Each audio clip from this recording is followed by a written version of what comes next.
What if the High Septon read Rhaegar's annulment decree at the Great Sept and crowned Jon before the realm? Let's explore the depths of it in the video.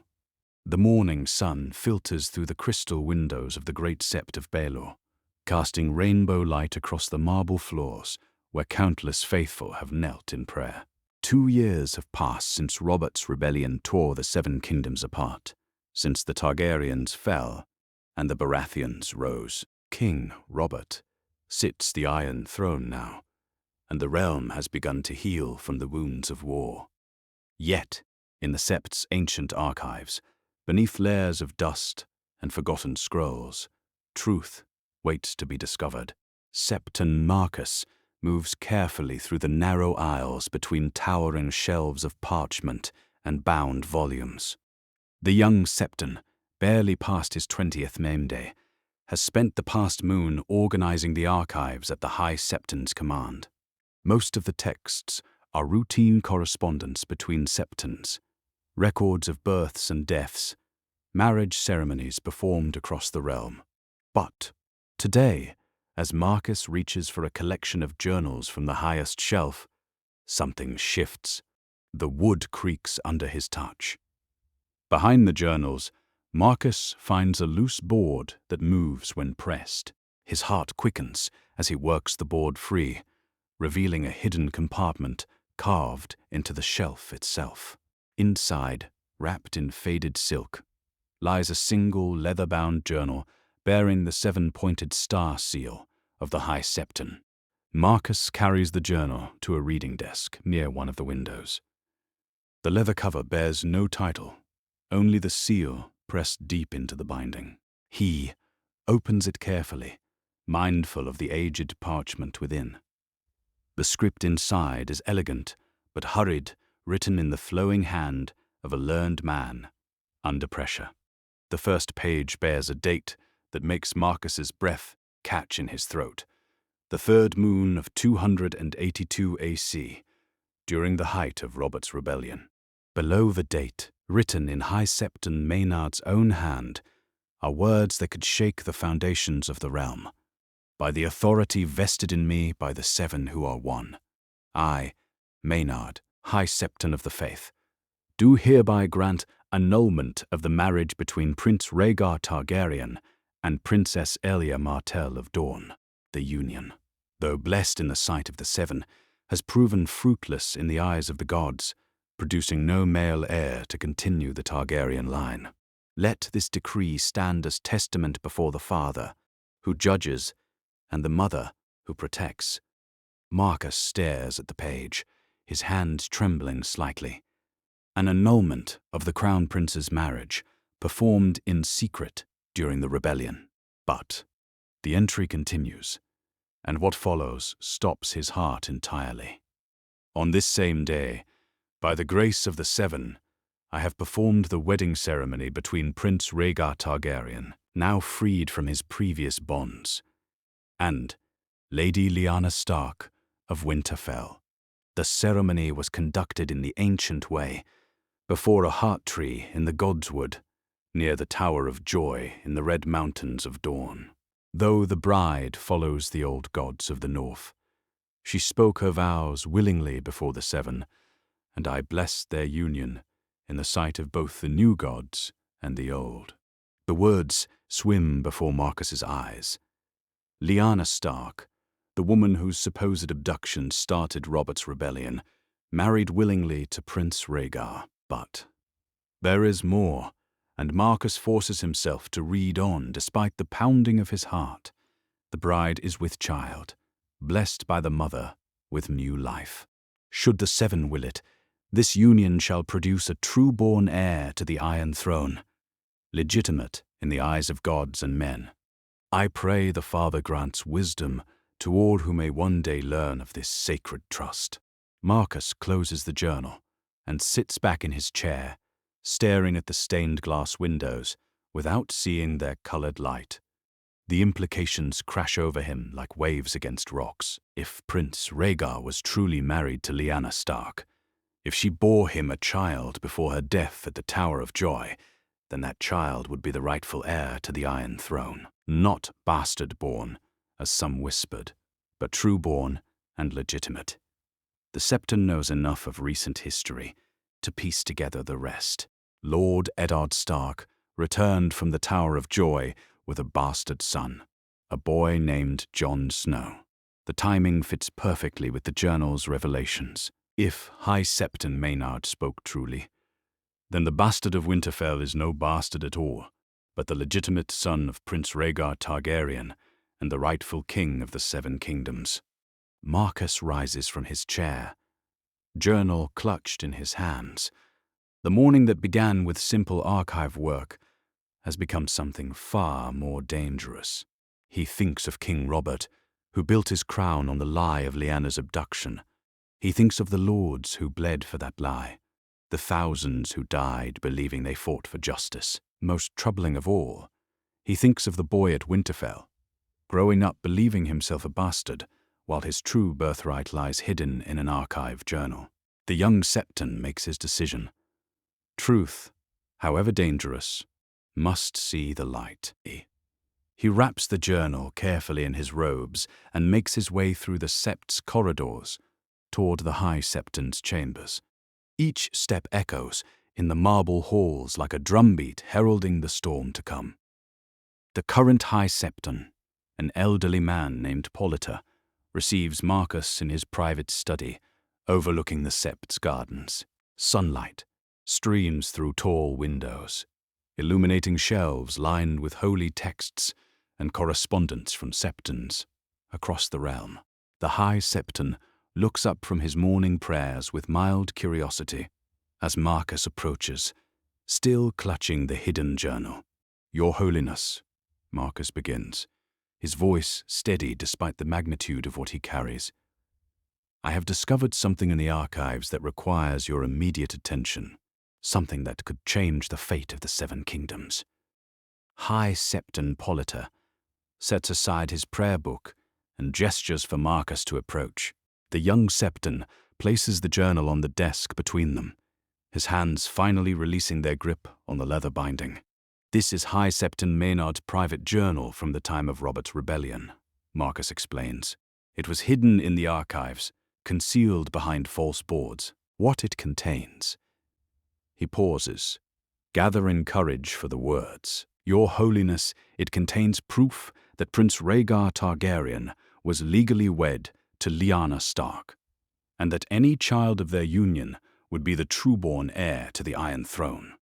The High Septon's weathered face grows grave as he opens the journal and begins to read. Minutes pass in silence, broken only by the turning of pages and the distant sounds of the city beyond the Sept's walls. Finally, Politer closes the journal and looks up at Marcus with eyes that suddenly seem much older. "Young Marcus," the High Septon says slowly, "do you understand what you have brought me? Do you comprehend the weight of these words? If the journal speaks truly, then Lord Stark's bastard son is no bastard at all, but the rightful king of Westeros." The High Septon nods grimly. "And if we act on this knowledge, we risk tearing the realm apart once again." King Robert's entire claim rests on the belief that Rhaegar dishonored Lyanna Stark. The lords who supported him, the families who bled for his cause, all did so believing in that lie. He pauses, staring down at the journal. "Yet we are servants of truth, are we not? The Seven demand honesty above all else." Marcus waits in silence as the High Septon wrestles with the decision. Outside, the bells of the Sept begin to chime the hour, their bronze voices carrying across King's Landing like a call to prayer. But in the High Septon's study, two men grapple with a truth that could shake the foundations of the realm. "We must be certain," Politer finally declares. "Before we act on these revelations, we must verify every detail. The handwriting, the seal, the dates, the circumstances. If we proclaim this truth to the realm, we must be prepared to defend it with our lives." He looks up at Marcus with steady resolve. "Because make no mistake, young Septon, once we speak these words aloud, there will be no taking them back. The realm will know, and the realm will demand answers. Marcus nods solemnly, understanding the magnitude of what they are contemplating. What would you have me do, Your Holiness? Say nothing of this to anyone. Not yet. We must examine this journal with every tool at our disposal. Consult with the maesters who can verify the authenticity of the writing and seal. We must pray to the Seven for guidance in this matter. The High Septon stands and walks to his window, gazing out at the city below. If this truth is real, if High Septon Maynard spoke honestly in his journal, then we hold the future of the Seven Kingdoms in our hands. We must be worthy of that responsibility. The sun climbs higher over King's Landing as the two men begin their careful examination of the journal that could crown a king or start another war. In Winterfell, far to the north, a 2-year-old boy with dark hair and grey eyes plays in the Godswood, unaware that his entire world is about to change. The bastard, Jon Snow, sleeps peacefully in his cradle, while in the capital, truth stirs from its long slumber and prepares to reclaim the realm. The morning grows warm as High Septon Politer summons Maester Balabar to his private chambers. The elderly maester arrives carrying his chain of office, its links of different metals catching the sunlight from the tall windows. Balabar has served the great Sept for nearly 2 decades, his expertise in ancient texts and document authentication, unmatched in King's Landing. Your Holiness, the maester says as he enters, his weathered face creased with curiosity. Septon Marcus mentioned you required my immediate assistance with a matter of great importance. The High Septon gestures toward his desk, where Maynard's journal lies open.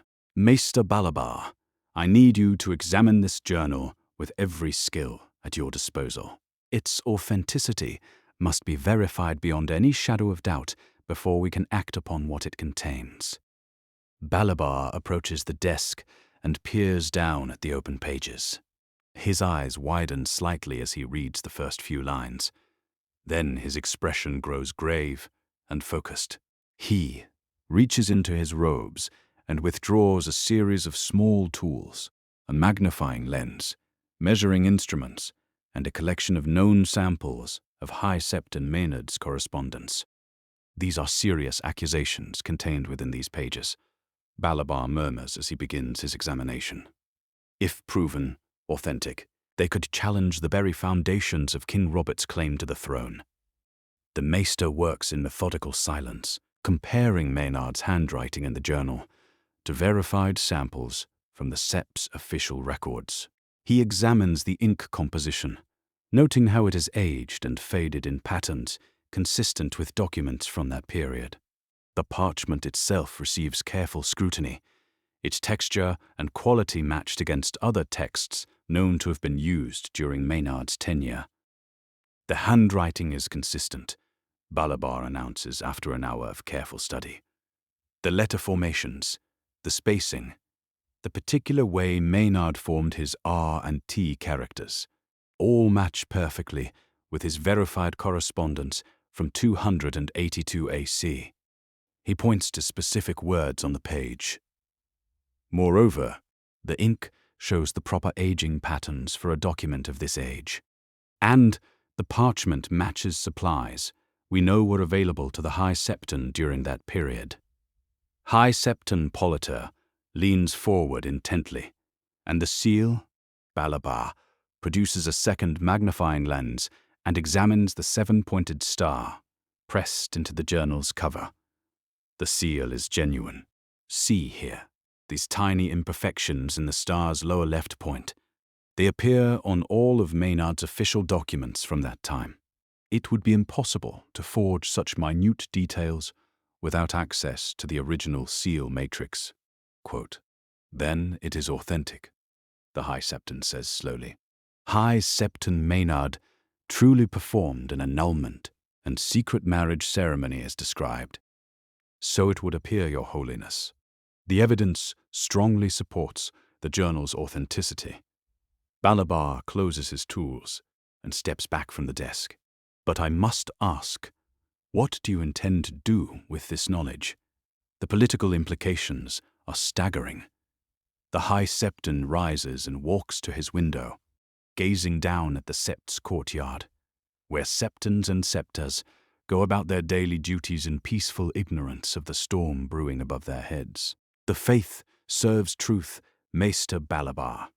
We cannot hide from what the Seven have revealed to us, no matter how inconvenient that truth might prove. Yet truth, spoken at the wrong moment, can be more destructive than helpful, Balabar cautions. King Robert's reign is still young, barely 2 years old. The realm has only just begun to heal from the wounds of rebellion. This revelation could tear open those wounds anew. Perhaps the High Septon acknowledges, but consider the alternative. If we remain silent, we become complicit in a lie that has already cost thousands of lives. How many more will die to preserve falsehoods when truth could set them free? He turns from the window to face the maester directly. Besides, there is the matter of the boy himself. Jon Snow grows up believing himself a bastard, denied his rightful inheritance and place in the world. Does he not deserve to know who he truly is? Balabar nods slowly, understanding the moral complexity of their situation. What would you have me do, Your Holiness? I need you to prepare a complete analysis of your findings. Document everything: the handwriting comparison, the seal authentication, the physical evidence supporting the journal's age and authenticity. If we are to present this truth to the realm, we must be prepared to defend every aspect of our claims. As Balabar gathers the journal and his tools to begin his formal documentation, High Septon Politer calls for his most trusted advisers, among the most devout. Within the hour, 6 senior Septons gather in the High Septon's chambers, their faces grave as they learn of the discovery that could reshape the 7 kingdoms. Septon Olidor, eldest among them, strokes his white beard thoughtfully as he listens to the High Septon's explanation. This is a burden of immense weight, he observes. To reveal this truth means challenging not only King Robert's legitimacy, but also calling into question the loyalty of every lord who supported his rebellion.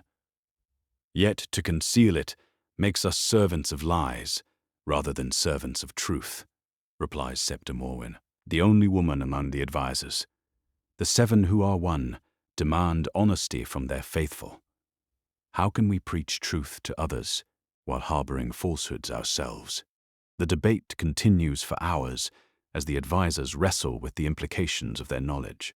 Some argue for caution, suggesting they should quietly inform key players and allow political solutions to emerge naturally. Others insist that truth must be proclaimed openly, regardless of consequences. During their discussions, a young serving girl named Bella enters quietly to refresh their wine and bread. The girl moves silently around the chamber's edges, seemingly focused on her duties while the Septons debate. But her ears are sharp, and fragments of conversation reach her as she works. Rightful heir to the Iron Throne, bastard of Winterfell, is trueborn, Rhaegar Targaryen legally married to Lyanna Stark. Bella completes her service and departs, but the words echo in her mind as she makes her way through the Sept's corridors. The serving girl knows little of high politics, but she understands that information like this could be valuable to the right people by evening. She has shared what she overheard with her brother Wyle, who works in the stables near the Red Keep. Wyle wastes no time spreading the tale to other servants and small folk who gather at the taverns near the castle. The story grows with each telling, embellished with new details and interpretations. By the time the rumors reach the ears of Varys's network of informants, the basic facts remain intact beneath layers of speculation and gossip. In his chambers deep within the Red Keep, Varys receives the report from one of his most reliable little birds. The spider listens with his usual calm attention, but his fingers drum silently against his desk as the implications become clear. You are certain of what you heard? Varys asks his informant, a thin woman who works as a seamstress in the Sept's laundry. As certain as I can be, my lord. The serving girl was quite specific about the names and details. High Septon Maynard's journal, Prince Rhaegar's marriage to the Stark girl, the bastard Jon Snow being true-born. The Septons were arguing about whether to make it public. Varys nods slowly and dismisses the woman with a small purse of coins. Once alone, he rises from his chair and walks to his window overlooking the castle's inner courtyard. The Master of Whisperers has spent years carefully maintaining the balance of power that keeps the realm stable. This new development threatens to upset that balance in ways that could prove catastrophic. The Spider considers his options. He could report immediately to King Robert, but the king's reaction would likely be explosive and destructive. He could attempt to suppress the information, but too many people have already heard fragments of the truth. Most troubling of all, he could remain silent and allow events to unfold naturally, but that carries its own risks. Meanwhile, back in the Great Sept, High Septon Politer concludes his meeting with the most devout. The decision has been made, though not without significant debate and soul-searching. We shall verify the journal's contents once more, the High Septon announces. Maester Balabar will complete his formal analysis, and we shall pray to the Seven for guidance in how to proceed. But I will not hide from truth, simply because it proves inconvenient. He looks around the circle of advisors with firm resolve. Within the fortnight, if our analysis confirms what we believe, I shall announce these findings to the realm. The people have a right to know who their rightful king truly is. Septon Olador raises a concern that weighs heavily on all their minds. Your Holiness, King Robert's response to such an announcement could be violent. He may see this as an attack on his legitimacy, rather than a revelation of truth. Quote, "Then we must pray that wisdom prevails over anger." The High Septon replies, "The faith has weathered storms before. We shall weather this one as well, with the Seven's protection." As the advisors depart to their respective duties, High Septon Politer remains alone in his chambers with Maynard's journal. The afternoon sun slants through his windows, casting long shadows across the pages that could crown a king or start a war. In the silence, he offers a prayer to the Seven, asking for strength to bear the burden of truth and wisdom to wield it properly. Across King's Landing, word continues to spread through the networks of servants, merchants, and common folk who form the city's hidden veins of communication. In taverns and market squares, people whisper of secret marriages and hidden heirs. The truth that slept for 2 years beneath layers of dust and silence has awakened, and like wildfire in dry grass, it begins to spread beyond any hope of containment. The realm stands on the edge of revelation, though most remain unaware that their entire understanding of recent history is about to be challenged. In Winterfell, Jon Snow continues his innocent play, while in King's Landing, powerful men begin to calculate how this new truth might affect their own fortunes and allegiances. Varys glides through the corridors of the Red Keep like a shadow-given form, his soft slippers making no sound on the stone floors. The Master of Whisperers carries information that could topple kingdoms, and he knows the delicate art of presenting dangerous truths to dangerous men. King Robert's temper has grown, no gentler in the 2 years since he claimed the Iron Throne, and news of this magnitude requires careful handling. He finds the king in the small council chamber, reviewing reports from the royal treasury with Lord John Arryn. Robert looks up as Varys enters, his blue eyes already showing the effects of the morning wine that has become his constant companion since ascending to power. Varys, Robert rumbles, gesturing with a half-empty goblet. "What whispers do your little birds bring me today? More complaints from the merchants about taxes? Or have the Dornish finally decided to cause trouble again?" "Something far more significant, Your Grace," Varys replies with a gentle bow. "I have received reports of a discovery at the Great Sept that could have profound implications for the realm." Jon Arryn sets aside his parchments and focuses his sharp grey eyes on the spider. The hand of the king has learned to pay careful attention when Varys speaks of profound implications. "What sort of discovery, Lord Varys?" "It appears that High Septon Maynard's private journal has been found in the Sept's archives," Varys begins carefully.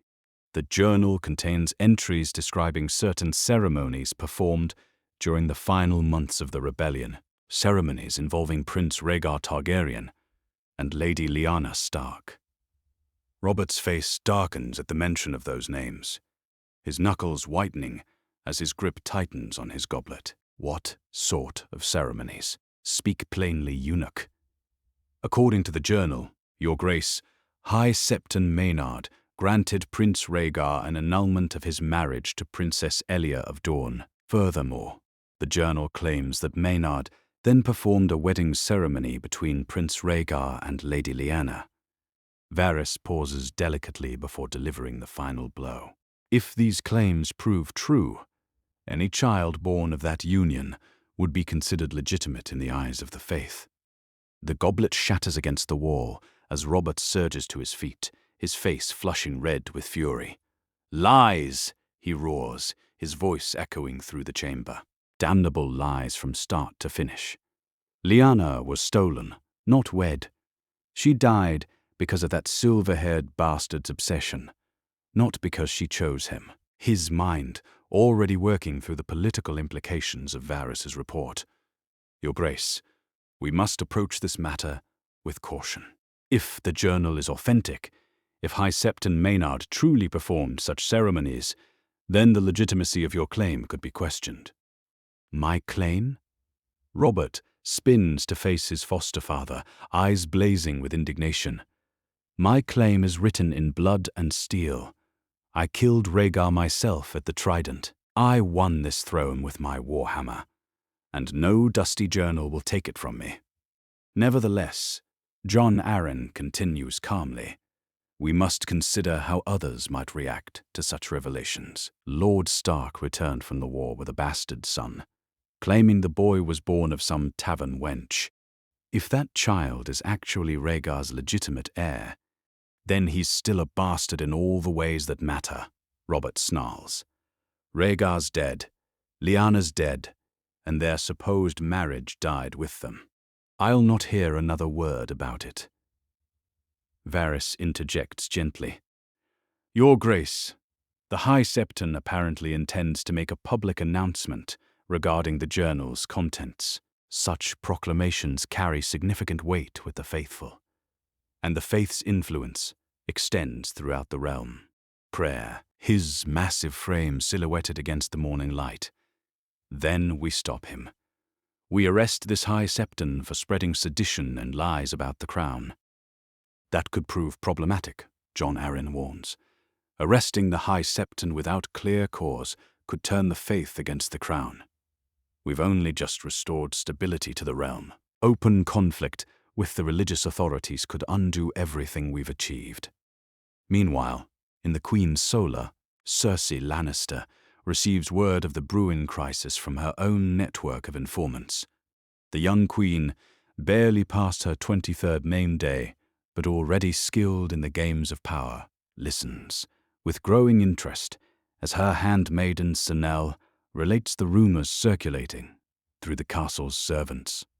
"A secret marriage, you say?" Cersei muses, setting aside her embroidery. "And this bastard of Winterfell might actually be Rhaegar's true-born son." "So the whispers claim, Your Grace," Senelle confirms. "The Septons are said to be examining some old journal that proves the marriage was legitimate." Cersei rises and walks to her window. golden hair catching the sunlight, as her mind calculates the opportunities this crisis might present. "How fascinating," she murmurs.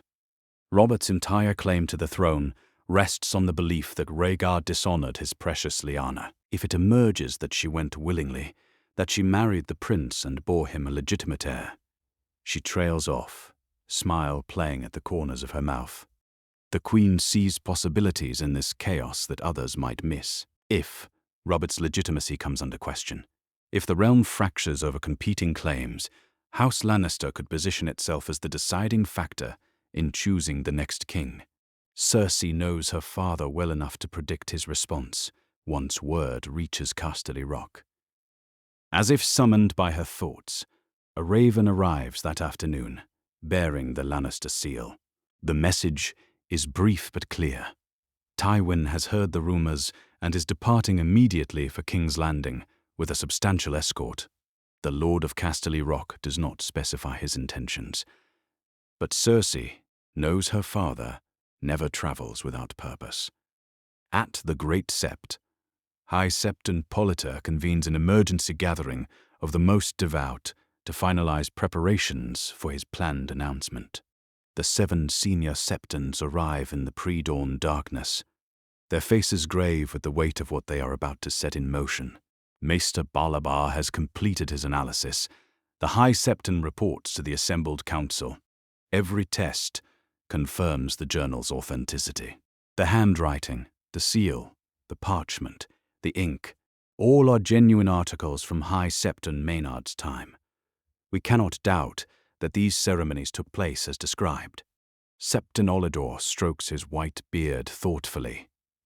"And you remain determined to make this knowledge public, even knowing the chaos it will likely unleash. The 7 demand truth from their servants."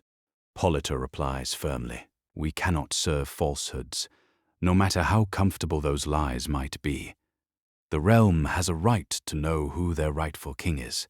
The faith has maintained its moral authority by refusing to compromise with political expedience. If we hide this truth to preserve King Robert's comfort, we become complicit in the deception." The High Septon outlines his plan for the announcement. A great proclamation will be made from the steps of the Sept of Baelor, with invitations sent to all the noble houses currently in King's Landing. The journal will be displayed publicly, with Maester Balabar prepared to verify its authenticity for any who question it. The ceremony will take place in 3 days' time, allowing sufficient notice for lords and common folk alike to attend. We must be prepared for King Robert's response, warned Septon Lucifer. His temper is legendary, and this muse strikes at the very foundation of his rule. He may attempt to silence us by force. Then we shall stand firm in our faith, the High Septon declares. The 7 will protect those who serve truth, and the realm will see that the faith cannot be intimidated by royal displeasure. As the Septons finalize their preparations, messengers begin carrying invitations throughout King's Landing. Word spreads that the High Septon has called for a great announcement, though the specific nature of that announcement remains carefully guarded.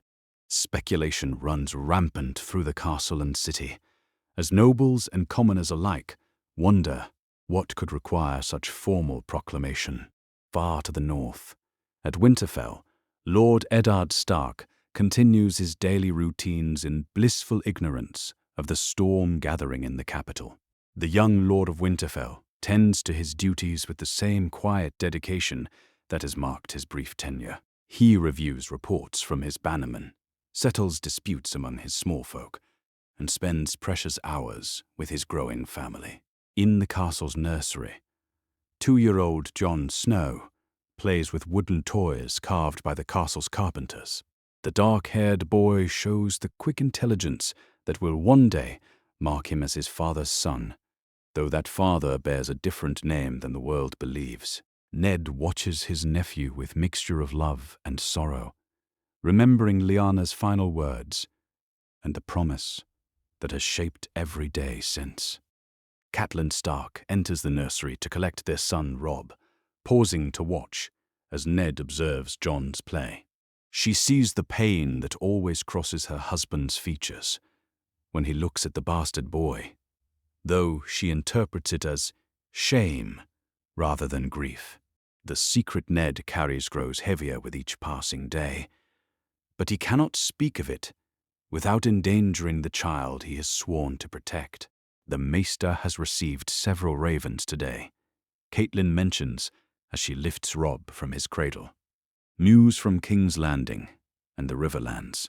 Nothing that requires immediate attention, Maester Luwin says. Ned nods absently, still watching Jon arrange his wooden blocks into what might be castle walls. The realm has been peaceful these past months. Robert seems to be settling into kingship, despite his enthusiasms. Quote, "Neither Ned nor Catelyn realize that those peaceful days are about to end, that ravens carrying news of the High Septon's discovery are already winging their way north. The secret that Ned has guarded so carefully is about to be revealed by forces beyond his control, and the bastard boy, playing innocently in Winterfell's nursery, will soon be proclaimed the rightful king of the Seven Kingdoms." In King's Landing, the final preparations continue as three powers, Crown, Faith, and the Great Houses, position themselves for the confrontation to come. Robert rages in his chambers. Jon Arryn counsels patience. Cersei plots opportunities, and the High Septon prays for strength. The realm stands unknowingly on the edge of revelation, 3 days away from learning that everything they believed about recent history was built on lies.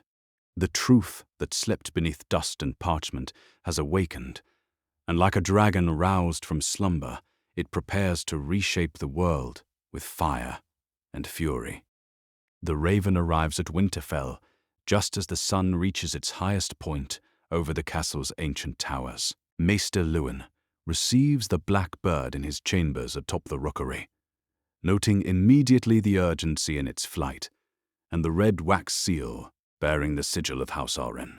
Ravens from King's Landing have become rare in the 2 years since Robert's coronation, and this one carries the weight of desperate haste. Luwin breaks the seal with careful fingers, his weathered face growing increasingly grave as he reads the contents. Jon Arryn's message is brief but clear in its warning.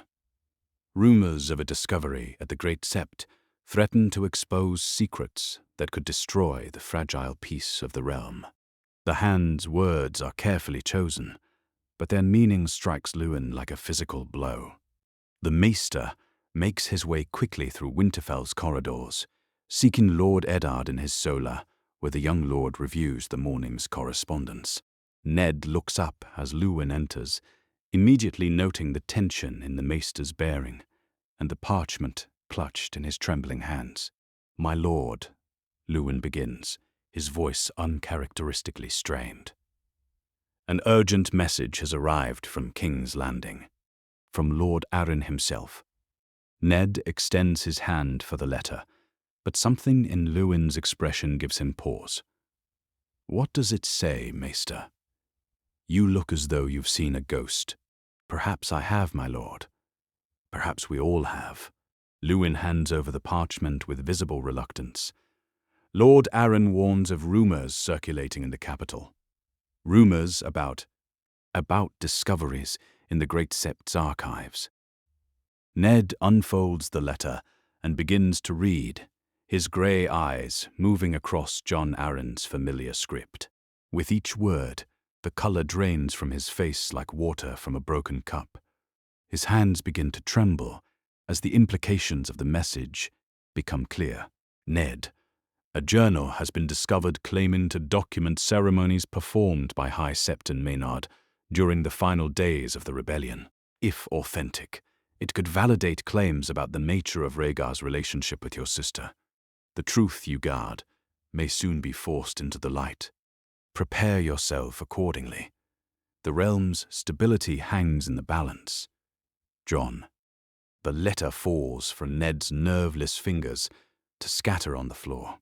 For 2 years, he has carried the weight of Lyanna's dying words, the promise that has shaped every decision since that blood-soaked dawn at the Tower of Joy. The secret of Jon's true parentage has been his burden alone, a truth too dangerous to speak even to his closest confidants. "My lord," Luwin ventures quietly, "are you well?"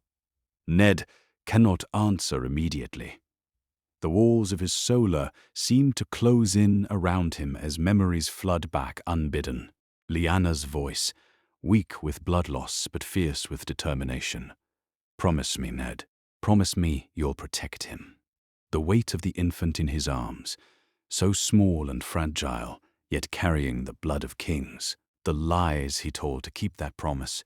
The bastard's name he gave his nephew to hide him from Robert's rage. "Leave me," Ned says finally, his voice hoarse with strain. I need time to think." Luwin hesitates, clearly wanting to offer counsel or comfort. But the dismissal in Ned's tone is absolute. The maester gathers up the fallen letter and departs, leaving Ned alone with the weight of revelation and the approaching storm. For long minutes, Ned sits motionless in his chair, staring out the window at Winterfell's courtyard, where his children play in the afternoon sun. Jon and Robb tumble together in the grass, 2 dark-haired boys who could be brothers in truth rather than cousins. The sight brings fresh pain to Ned's heart as he realizes that their innocent games may soon be shattered by the truth he can no longer contain. A soft knock at the door interrupts his brooding. Caitlin enters without waiting for permission, her face etched with concern as she takes in her husband's obvious distress. "Ned, Maester Luwin said you received troubling news from the capital. What has happened?" Ned looks up at his wife, seeing the worry in her blue eyes and knowing he cannot share the burden that crushes down upon him. How can he explain that the bastard son she tolerates with such difficulty is actually the rightful heir to the Iron Throne?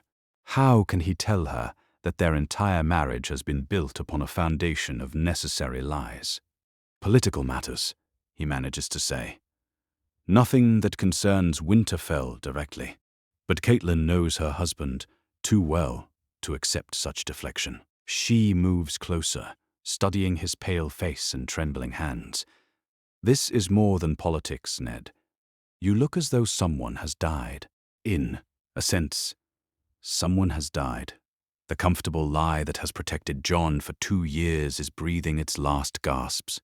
Soon the boy will be revealed as Prince Aegon Targaryen, son of Rhaegar and Lyanna, rightful king of the 7 kingdoms. And Ned will have to answer for the deception he has maintained to keep that truth hidden.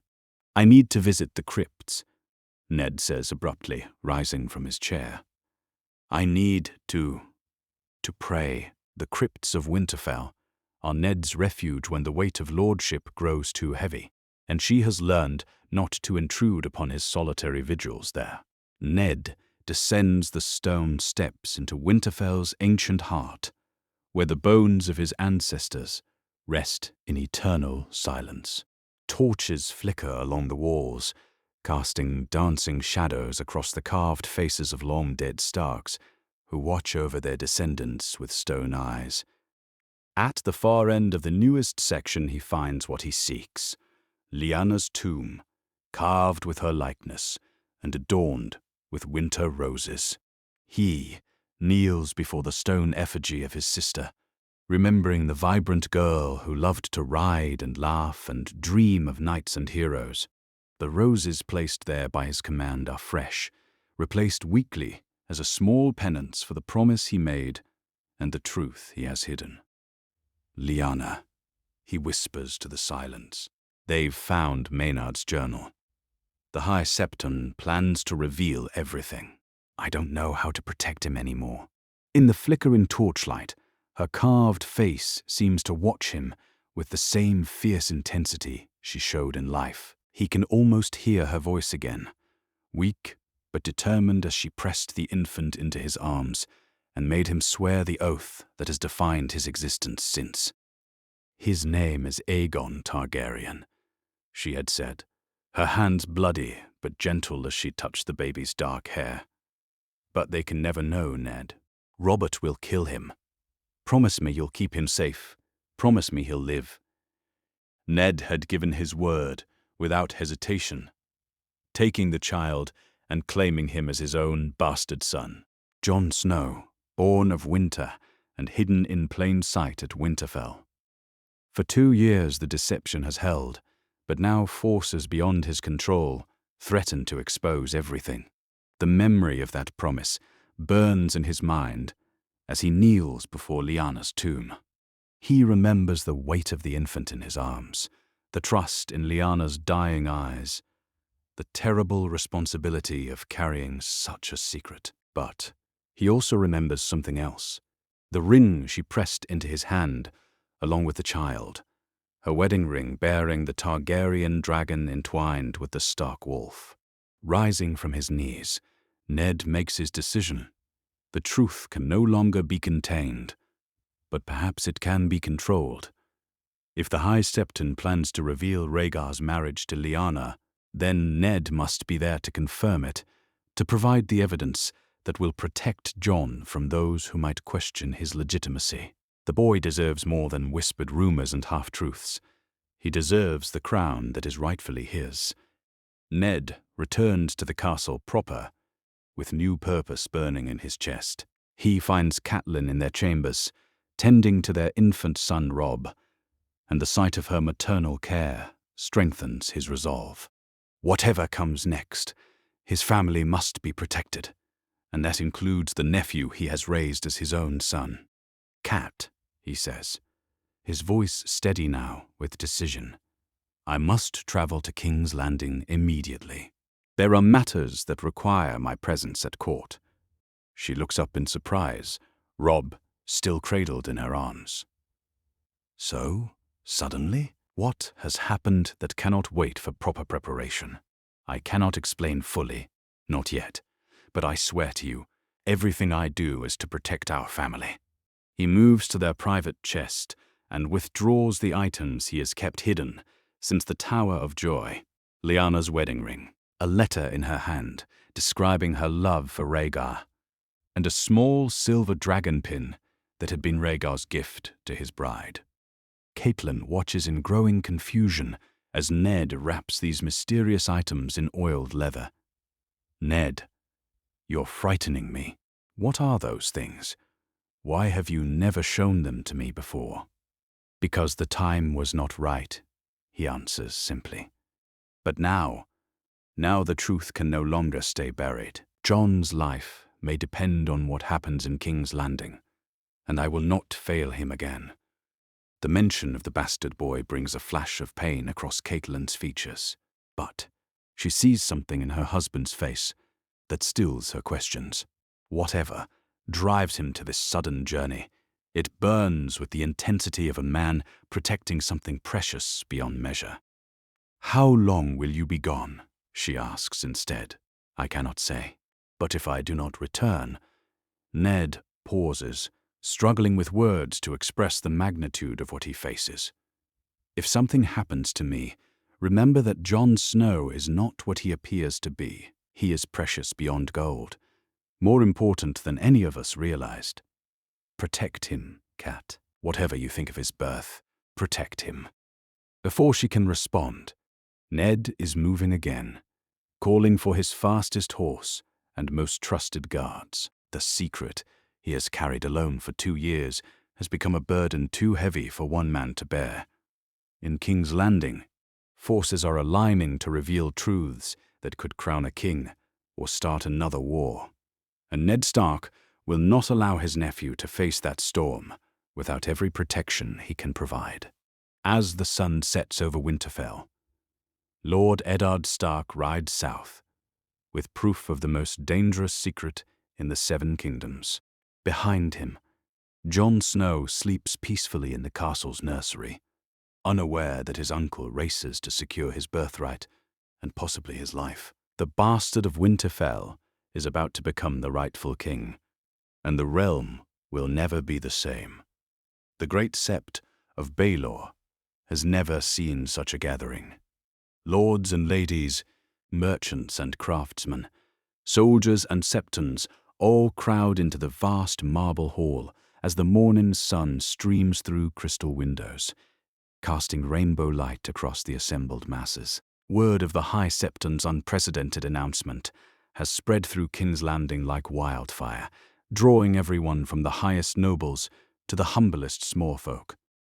High Septon Politer stands at the great altar, Maynard's journal resting on the sacred table before him. The most devout flank him on either side, their faces grave with the magnitude of what they are about to reveal. The silence in the Sept is so complete that every breath, every rustle of fabric seems to echo in the vast space.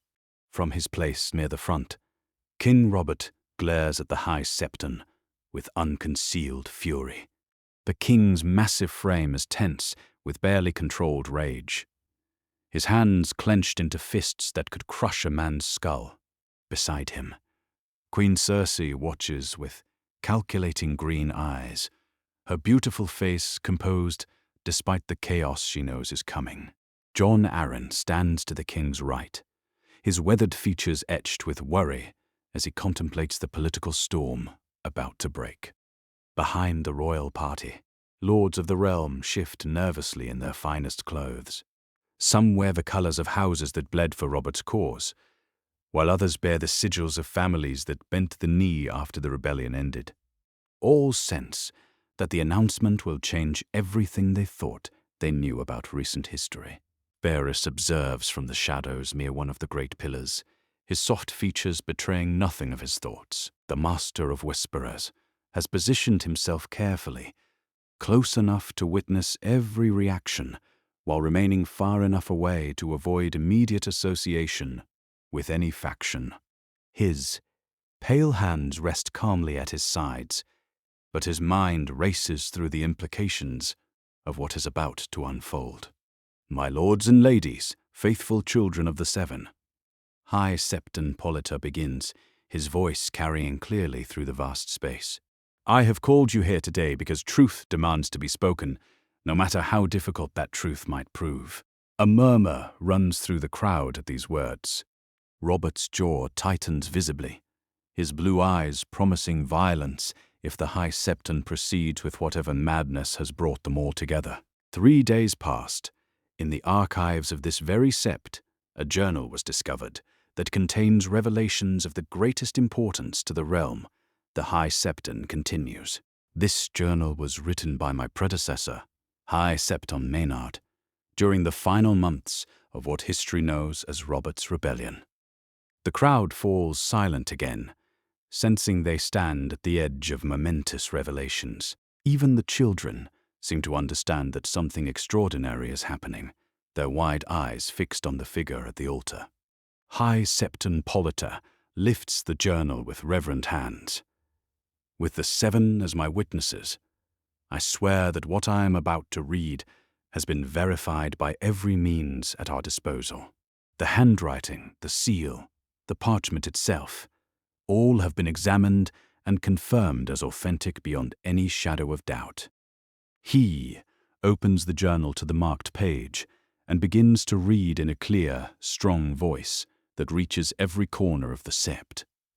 By the authority vested in me by the Seven who are one, I, Maynard, High Septon of the Faith, do hereby grant annulment of the marriage between Prince Rhaegar Targaryen and Princess Elia Martell of Dorne. Gasps echo through the assembly as the first revelation strikes home. Robert's face goes white, then red with rage as the implications begin to sink in. If Rhaegar's marriage to Elia was annulled, then everything that followed takes on new meaning. But the High Septon is not finished. He continues reading, his voice growing stronger with each word. On this same day, by the grace of the Seven, I have performed the wedding ceremony between Prince Rhaegar Targaryen, now freed from his previous bonds, and Lady Lyanna Stark of Winterfell. The ceremony was conducted before witnesses in the sight of both the new gods and the old. The silence that follows these words is absolute, as if every person in the Sept has stopped breathing at once. Then the whispers begin, starting as a low rustle and building to a roar of disbelief and shock. Lords turn to their neighbors with wide eyes, ladies clasp their hands to their mouths in astonishment, and even the Septons struggle to maintain their composure. Lies. Robert roars, his voice booming across the Sept like thunder. Damnable lies from start to finish. Lyanna was stolen, not wed. This is sedition and treason. The High Septon raises his hand for silence, his expression calm despite the king's fury. Your Grace, I understand your distress, but I have not finished reading the entry. I've heard enough, Robert snarls, starting forward as if to seize the journal himself. Jon Arryn places a restraining hand on the king's arm. Your Grace, let him finish. We must hear all of it before we judge. The High Septon nods gratefully to the hand and continues reading. The bride is with child, blessed by the mother with new life. Should the Seven will it, this union shall produce a true-born heir to the Iron Throne, legitimate in the eyes of gods and men. At these words, the uproar becomes deafening. Lords shout, questions and accusations. Ladies shriek in shock, and even the normally composed Septons struggle to maintain order. The political implications crash over the assembly like a great wave, sweeping away assumptions that have stood unchallenged for 2 years. If Prince Rhaegar was legally married to Lyanna Stark, if she went willingly rather than being abducted, then Robert's rebellion was built on a lie. More shocking still, if Lyanna bore Rhaegar a child before her death, that child would be the rightful heir to the Iron Throne. Do you comprehend what this means? The High Septon asks, his voice cutting through the chaos. Lady Lyanna Stark was not abducted. She was wed in the sight of gods and men to Prince Rhaegar Targaryen. Any child born of that union would be true-born and legitimate, the rightful heir to the throne of their fathers. Robert's rage reaches a breaking point. This is madness. Even if your journal is real, even if some ceremony took place, Lyanna is dead. Rhaegar is dead. Their supposed marriage died with them. Your Grace speaks truly, the High Septon acknowledges. Both Prince Rhaegar and Lady Lyanna have passed to the Seven's embrace. But consider, Lord Eddard Stark returned from the Tower of Joy with an infant, claiming the boy as his bastard son born of some tavern wench. Quote, the colour drains from several faces in the crowd as understanding dawns. Varys allows himself the smallest of smiles, recognizing the masterful way the High Septon builds to his revelation. Yet if Prince Rhaegar and Lady Lyanna were truly wed, the High Septon continues, if she bore him a child before her death, then that infant would not be Lord Stark's bastard at all. He would be Prince Aegon Targaryen, true-born son of the last Targaryen prince and rightful king of the Seven Kingdoms. The Sept erupts into chaos. Lords leap to their feet, some shouting denials, others demanding proof, still others calculating how this revelation might affect their own positions. Cersei's green eyes gleam with sudden understanding of the opportunities this crisis presents, while Jon Arryn struggles to maintain some semblance of order. Where is this supposed prince? Demands Lord Tywin Lannister, his voice cutting through the uproar like a blade. The Lord of Casterly Rock has arrived in King's Landing just in time to witness the announcement, and his golden eyes burn with calculation. If such a child exists, let him be brought forward to answer these claims. Lord Stark's bastard dwells at Winterfell, the High Septon replies. The boy known as Jon Snow, dark of hair, but true of blood. If my words speak truth, he is no bastard at all, but the rightful king of all the Seven Kingdoms. Robert's bellow of rage echoes through the Sept like a war cry. I'll see this bastard dead before I'll see him crowned. I'll burn Winterfell to the ground before I'll yield my throne to Rhaegar's spawn. Your Grace. Jon Arryn steps forward, his voice sharp with authority. Control yourself. We are in a House of the Seven, and these are serious accusations that require careful investigation. But Robert is beyond reason, his mind consumed with visions of the Silver Prince he killed at the Trident, and the girl he loved who chose another. Investigation. The only investigation I need is my warhammer meeting this pretender's skull. The High Septon stands, unmoved by the royal fury, his faith armor against the king's threats. The faith does not cower before royal displeasure when truth is at stake. If Jon Snow is truly the son of Prince Rhaegar and Lady Lyanna, he has a claim that supersedes all others. He has no claim, Robert roars. I won this throne with blood and steel. No dusty journal will take it from me. Perhaps not, the High Septon acknowledges, but the realm deserves to know the truth. I call upon Lord Eddard Stark to bring the boy known as Jon Snow before this assembly, that all might see and judge for themselves whether he bears the marks of royal blood. Tywin Lannister's voice cuts through the chaos once again. And if Lord Stark refuses, if he chooses to protect his supposed bastard rather than reveal the truth, then the faith will know that Lord Stark fears what that truth might reveal. The High Septon replies simply, but I believe Lord Stark is a man of honor who will not hide from what the Seven have brought to light. As the assembly descends into argument and accusation, ravens begin departing the Red Keep's rookery, carrying word of the High Septon's announcement to every corner of the Seven Kingdoms. The secret that has slept beneath dust and silence for 2 years has finally awakened, and its roar shakes the foundations of the realm. Robert continues to rage and threaten, but even his fury cannot put the truth back into hiding. The bastard of Winterfell has been named as a king, and the Seven Kingdoms will never be the same. In castles and holdfasts across the land, lords will soon be forced to choose between the king who conquered the throne and the prince who may have been born to it. The Game of Thrones has begun anew, with a 2-year-old boy as its central piece.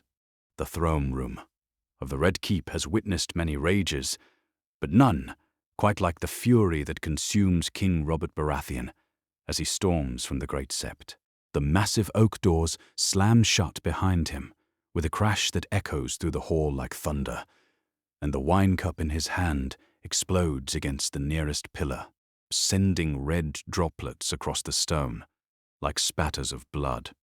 Lies. Robert bellows, his voice bouncing off the high ceiling where the skulls of ancient dragons once hung. Treacherous lies meant to steal my crown. His blue eyes burn with a madness that makes even the Kingsguard shift uncomfortably in their white cloaks. The king they swore to protect has become something wild and dangerous, a wounded boar thrashing in its pain.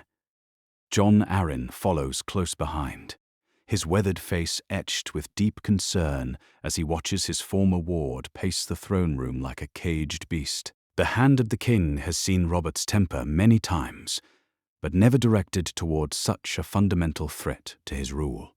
Every instinct honed by decades of leadership screams that this rage must be controlled before it tears the realm apart. Your Grace.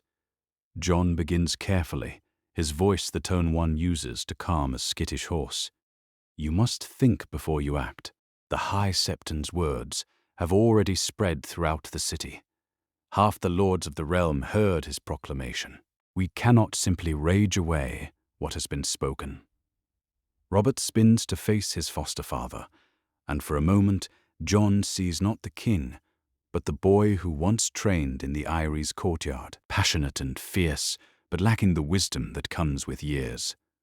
Cannot? Cannot. I am the king. I won this throne when I crushed Rhaegar's chest with my warhammer. No dead prince's bastard will take what I bled for. But what if the boy is not a bastard? The question comes from an unexpected source, Sir Jaime Lannister, whose golden hair catches the afternoon light streaming through the tall windows. The young knight stands rigid in his white cloak, but his green eyes betray the turmoil within. What if everything we believed about Prince Rhaegar and Lady Lyanna was wrong? The silence that follows these words is broken only by Robert's heavy breathing. Every person in the throne room understands the implications of what Jaime has voiced.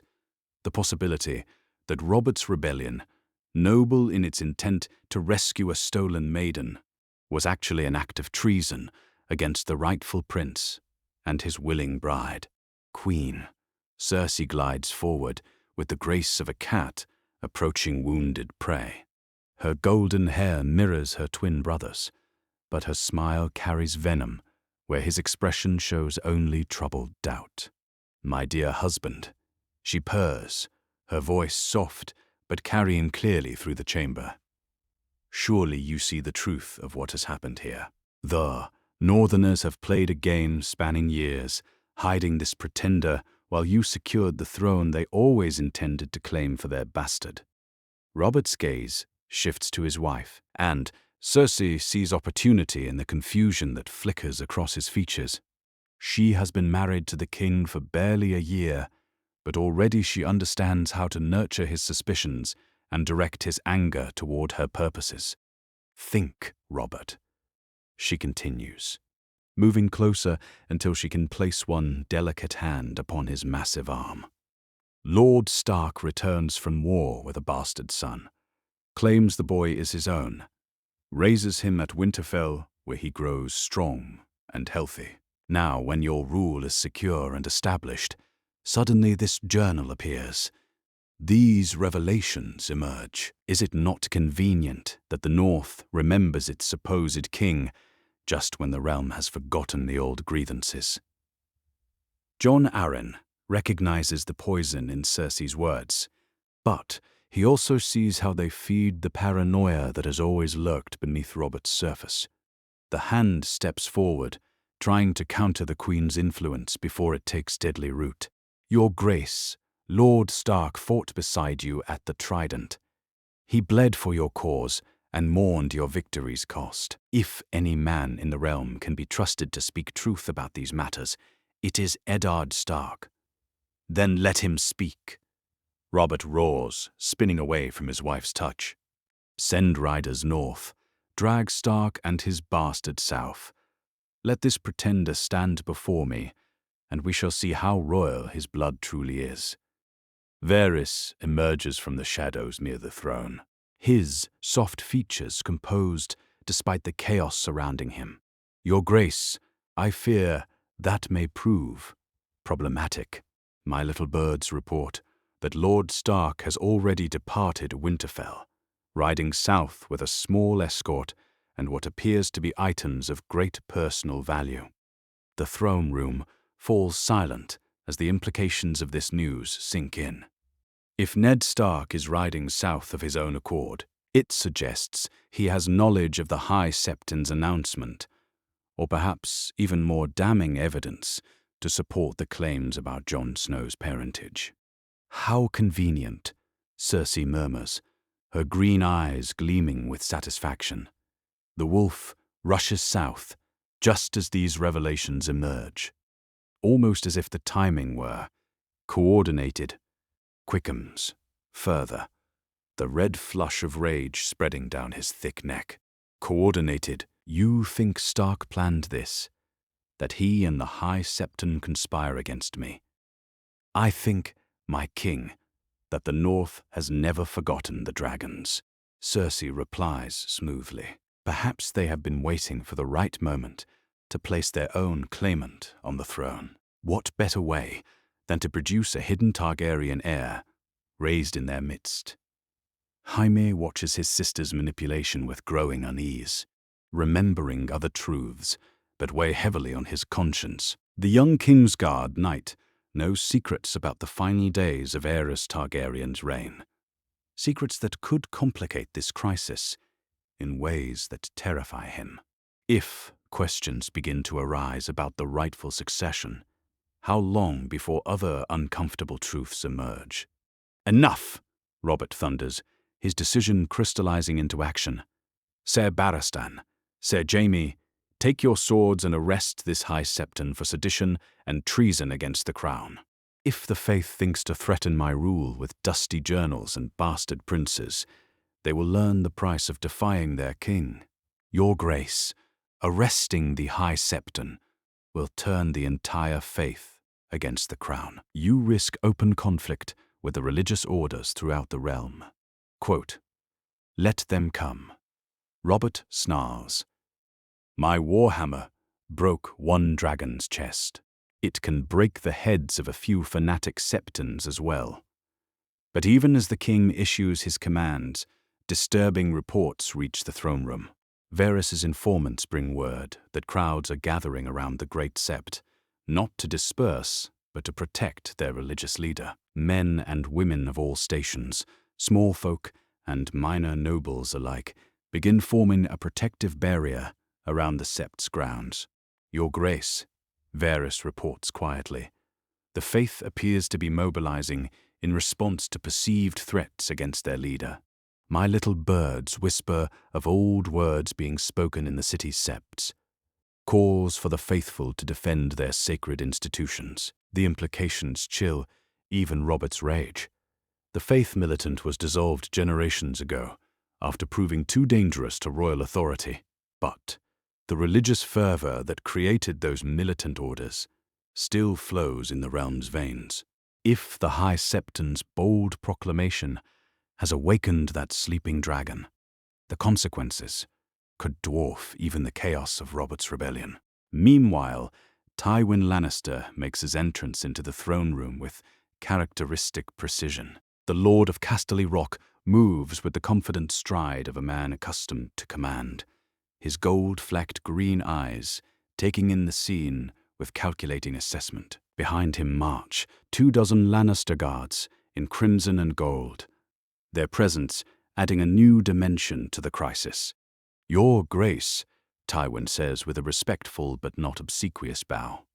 I came as soon as word reached me of these developments. House Lannister stands ready to support the crown in whatever manner you deem necessary. Robert's relief at seeing his father by marriage is palpable. Tywin, thank the gods for one lord with sense. Help me end this madness before it spreads further.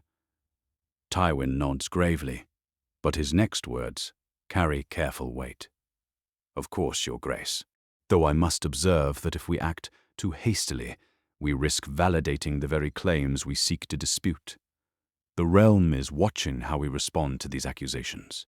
Our actions must appear measured and just, lest we seem to fear the truth. The old lion's wisdom cuts through Robert's rage like a blade through cloth.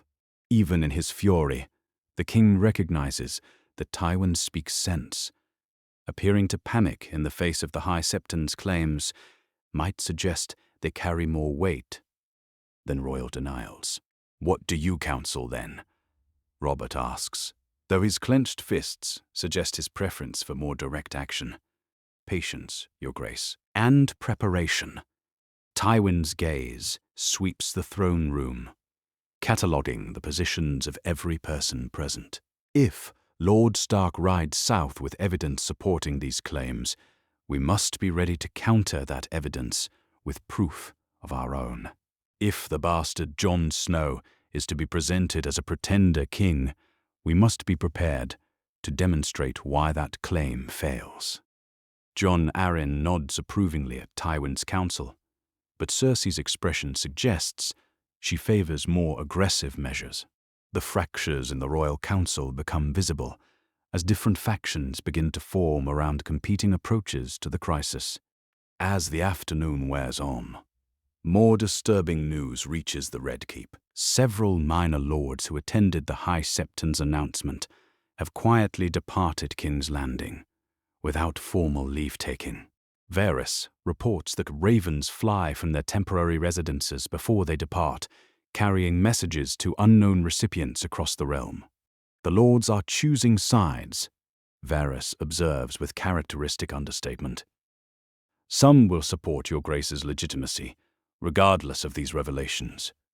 Others may find themselves curious about the strength of a Targaryen claimant's support. The Game of Thrones has begun anew, with pieces moving across a board that spans the 7 kingdoms. In the throne room of the Red Keep, a king rages against threats to his crown, while his council fractures along lines of loyalty and ambition. Outside the castle walls, the faith gathers its strength around their bold high Septon. And throughout the realm, ravens carry news that will force every lord to choose between the king who conquered the throne and the prince who may have been born to it. The realm stands on the edge of chaos, and only the gods know whether wisdom or fury will guide its next steps. The courtyard of Winterfell buzzes with urgent activity as dawn breaks over the ancient castle's grey walls. Stable hands ready horses with practiced efficiency, while servants hurry to pack provisions for a journey that could determine the fate of the 7 kingdoms. Lord Eddard Stark emerges from the castle's great hall, his face set with grim determination as he adjusts the straps of his travelling pack. Sir Roderick Cassell waits beside the horses, his grizzled face reflecting the same resolve that drives his lord. The Master-at-Arms of Winterfell has served House Stark for decades, and his loyalty burns as fierce as ever, despite the danger they ride toward. 6 northern guards, hand-picked for their skill and discretion, complete the small escort that will accompany Ned on his fateful journey south. The horses are ready, my lord, Sir Roderick reports, his weathered hand resting on his sword hilt. We can reach the neck within a fortnight if we ride hard and the weather holds. Ned nods absently, his mind focused on the precious cargo secured in his saddlebags. Lyanna's wedding ring, her letter describing her love for Rhaegar, and the small dragon pin that served as the prince's gift to his bride. These simple items could crown a king or start another war, and their weight seems far greater than gold or steel. Catelyn appears in the courtyard with young Robb in her arms, her blue eyes bright with tears. She struggles to contain. The Lady of Winterfell has spent the night torn between demanding explanations and trusting her husband's judgment. The sight of Ned preparing to ride into unknown dangers fills her with a dread she cannot name. "Must you go so suddenly?" she asks, her voice barely steady. "Could this matter not wait for proper preparation, for more guards, for ravens to announce your coming?" Ned turns to face his wife, seeing the fear she tries so hard to hide. "Every day we delay gives others more time to act against the truth. If Jon is to have any chance at his rightful place, I must reach King's Landing before his enemies can prepare their opposition." The mention of the bastard boy brings fresh pain to Catelyn's features, though she cannot understand why this crisis affects her husband so deeply. "Ned, promise me you will be careful. Promise me you will come home to us." He takes her face gently in his hands, memorizing every detail as if this might be their last meeting. "I swear to you, Cat, by the old gods and the new, I will return to Winterfell. But first, I must ensure that truth prevails over lies, no matter the cost." Their farewell is interrupted by the sound of hoofbeats echoing across the castle's courtyard. A party of riders approaches, under the banner of House Umber, the giant's chains on a field of russet and gold. At their head rides Jon Umber himself, the great Jon, his massive frame making even his destrier look small beneath him. The great Jon dismounts with the grace of a man half his size, and strides toward Ned with purpose burning in his eyes.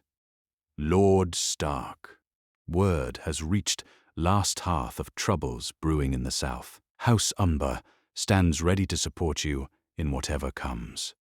and clasps the giant's hand gratefully, drawing strength from the loyalty of his bannerman. I thank you, Lord Umber, but this is a journey I must make with few companions. The fewer who know my purpose, the safer we all remain. Aye, but that doesn't mean you ride alone in spirit, the great Jon rumbles.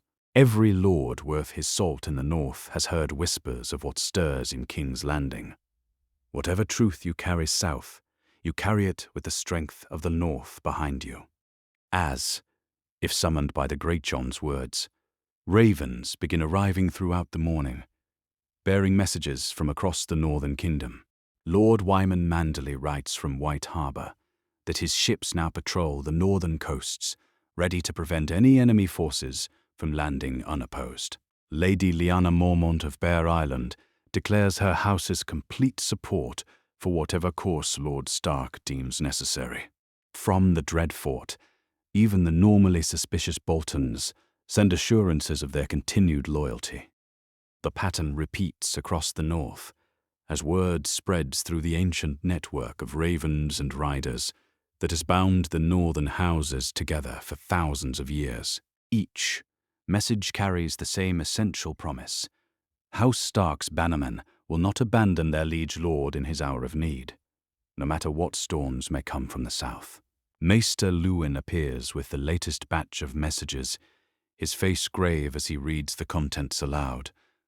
Lord Karstark writes that his forces stand ready to march at your command. The reeds of Greywater Watch pledge their knowledge of the next hidden paths should you need swift passage or secure retreat. Lord Glover offers to garrison Winterfell's defences while you are away. Ned feels the weight of responsibility settle on his shoulders like a cloak of iron. These lords offer their support based on trust alone, not knowing the full truth of what drives him south. Yet their loyalty humbles him and strengthens his resolve to see justice done, whatever the cost.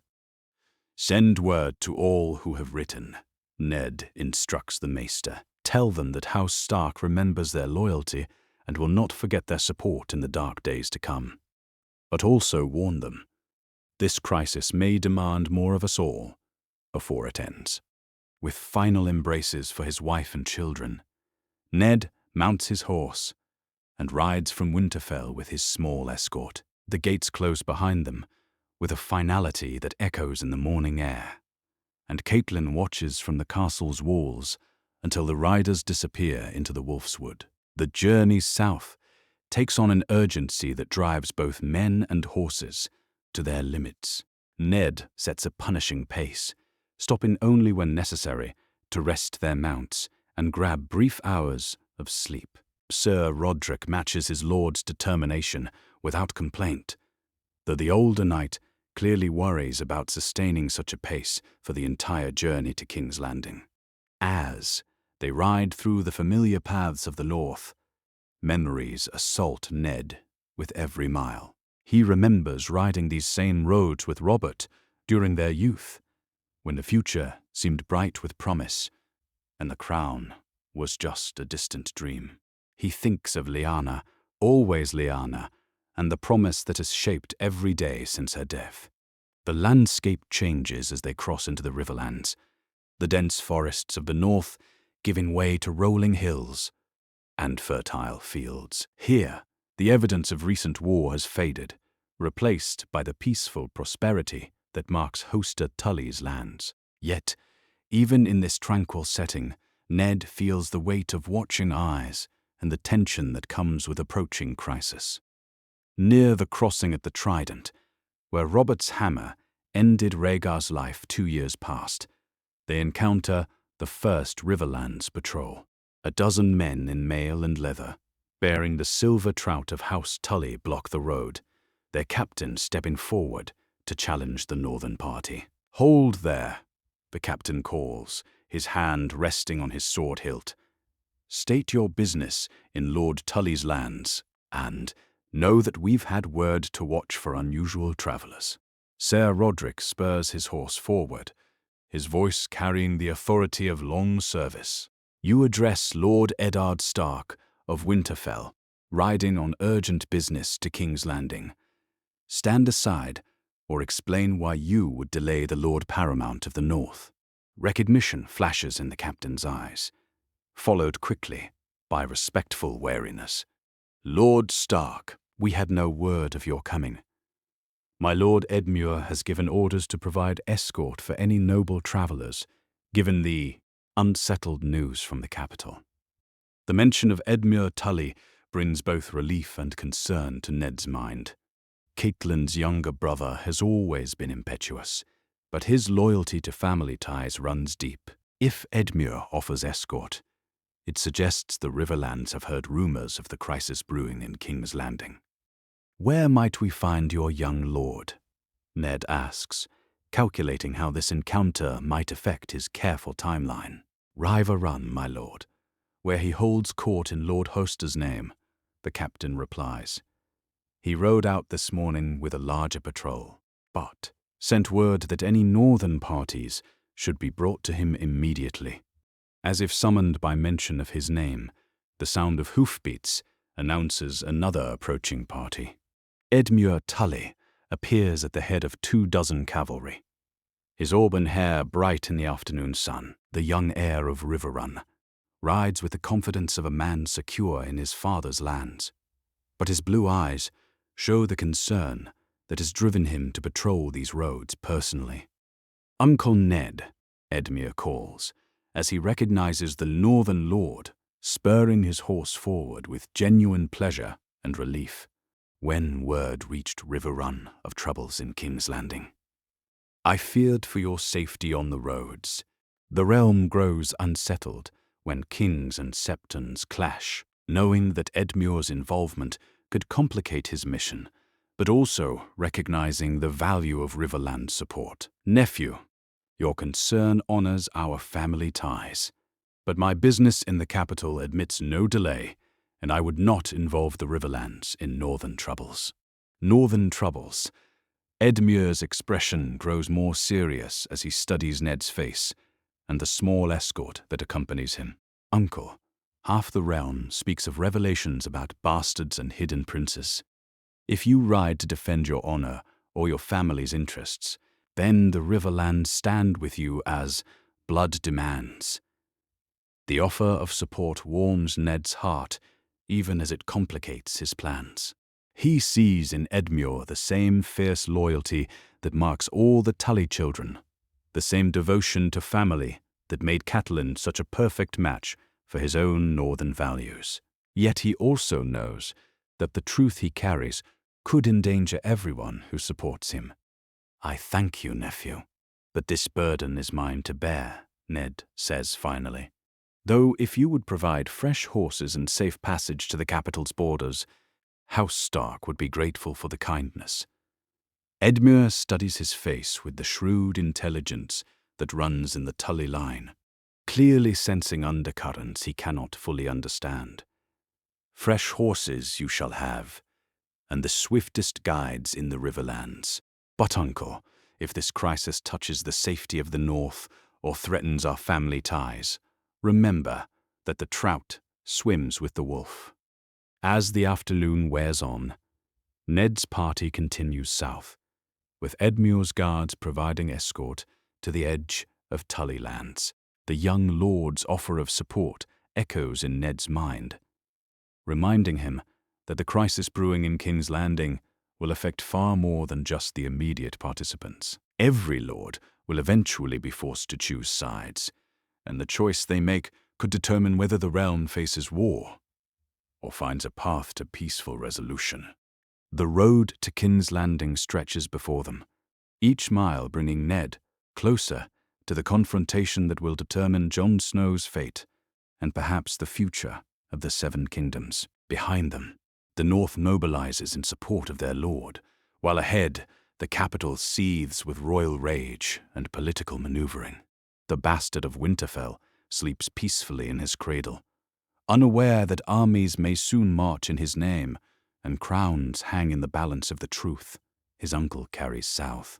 The Raven arrives at Sunspear's water gardens, on winds blackened by the long flight from King's Landing. its urgent message bearing news that will shake the foundations of Dorne's carefully maintained patience. Maester Caliot receives the bird in his solar, overlooking the pools where Prince Doran's children play in the warm afternoon sun. Unaware that the words on the parchment will ignite fires that have smoldered for 2 years, Prince Doran Martell sits in his favorite chair beside the reflecting pools, watching his daughter Arianne splash in the shallow waters while he reviews the morning's correspondence. At 38, the Prince of Dorne bears the weight of his responsibilities with characteristic composure, but those who know him well can see the pain that never fully leaves his dark eyes. The deaths of his sister Elia and her children remain fresh wounds that refuse to heal, no matter how carefully he tends them. My prince, Maester Caliot approaches with obvious reluctance, the raven's message clutched in his weathered hands. News has arrived from the capital that requires your immediate attention. I fear it concerns Princess Elia. Doran's attention focuses sharply on the maester, every muscle in his body tensing at the mention of his murdered sister's name. What news from King's Landing could possibly concern Elia? She has been dead these 2 years, along with her children. Perhaps you should read this yourself, my prince. Caliot extends the parchment with visible reluctance. The High Septon has made a public announcement regarding discoveries in the Sept's archives, discoveries that cast new light on Princess Elia's marriage to Prince Rhaegar. Doran takes the message and unfolds it carefully, his dark eyes moving across the script with growing disbelief and rage. The words seem to burn themselves into his vision as their meaning becomes clear. High Septon Maynard's journal, the annulment of Elia's marriage, the secret wedding to Lyanna Stark. Each revelation strikes him like a physical blow, building to a crescendo of pain and fury that threatens to overwhelm his famous composure. An annulment, he whispers, his voice barely audible above the sound of children playing in the pools.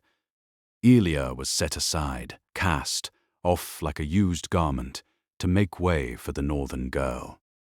The parchment trembles in Doran's hands as the full implications sink in. If Rhaegar's marriage to Elia was annulled before he wed Lyanna Stark, then Aegon and Rhaenys were declared bastards in the eyes of the faith. His nephew and niece died not as rightful prince and princess, but as illegitimate children with no claim to their father's throne. My prince, Caliot ventures carefully. There is more. The High Septon has declared that Lord Stark's bastard, the boy Jon Snow, is actually Prince Rhaegar's legitimate heir through his marriage to Lyanna Stark. The sound that escapes Doran's throat is neither cry nor growl, but something primal that speaks of pain beyond bearing. The careful control he has maintained for 2 years cracks like ice under pressure, revealing the molten rage that has burned beneath his measured patience. The commotion draws attention from others in the water gardens. Prince Oberyn Martell strides across the courtyard with the fluid grace of a man born to violence, his dark eyes immediately assessing the scene before him. At 23, the Red Viper of Dawn carries himself with the dangerous confidence of a serpent coiled to strike, and the sight of his brother's distress awakens every predatory instinct. "Brother," Oberyn says, his voice carrying the deadly calm that precedes his most violent moments. "What news brings such pain to your face?"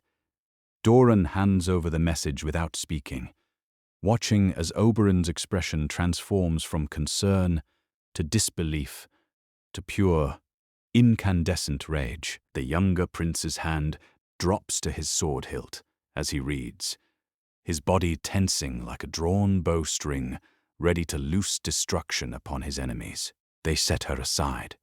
Oberyn snarls, his voice carrying across the water gardens like the hiss of heated steel. "They declared our sweet sister's children bastards so that Rhaegar could bed his northern whore."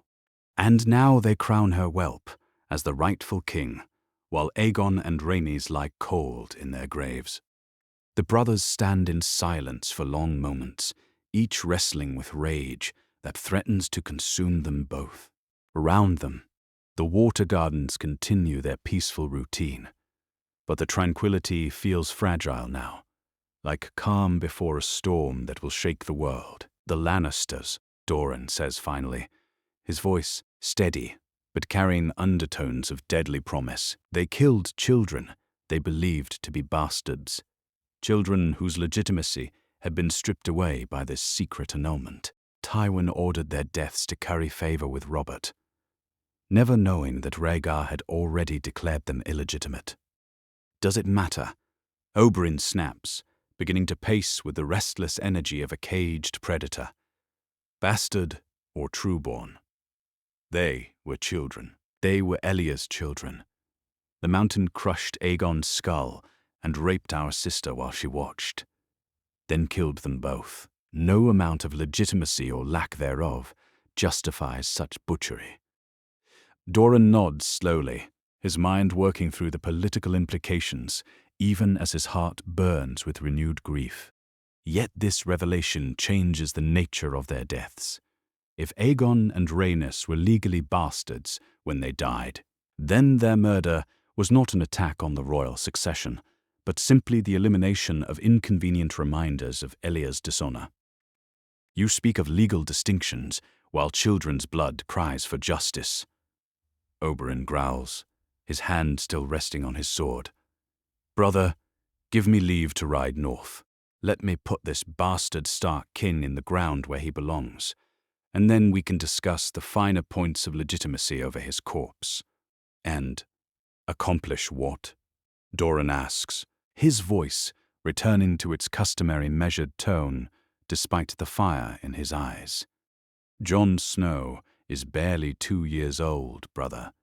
He is no more responsible for Elya's fate than you or I. The true criminals in this tragedy are Rhaegar, who set our sister aside for his prophecies and desires, and the Lannisters, who butchered innocents to secure their position with Robert. Oberyn stops pacing and fixes his brother with a stare that could melt steel. Then what do you propose? Bat, we sit quietly in the water gardens, while the realm crowns the son of the man who dishonored our sister. That we smile and bend the knee to Lyanna Stark's whelp, while Elya's bones lie forgotten.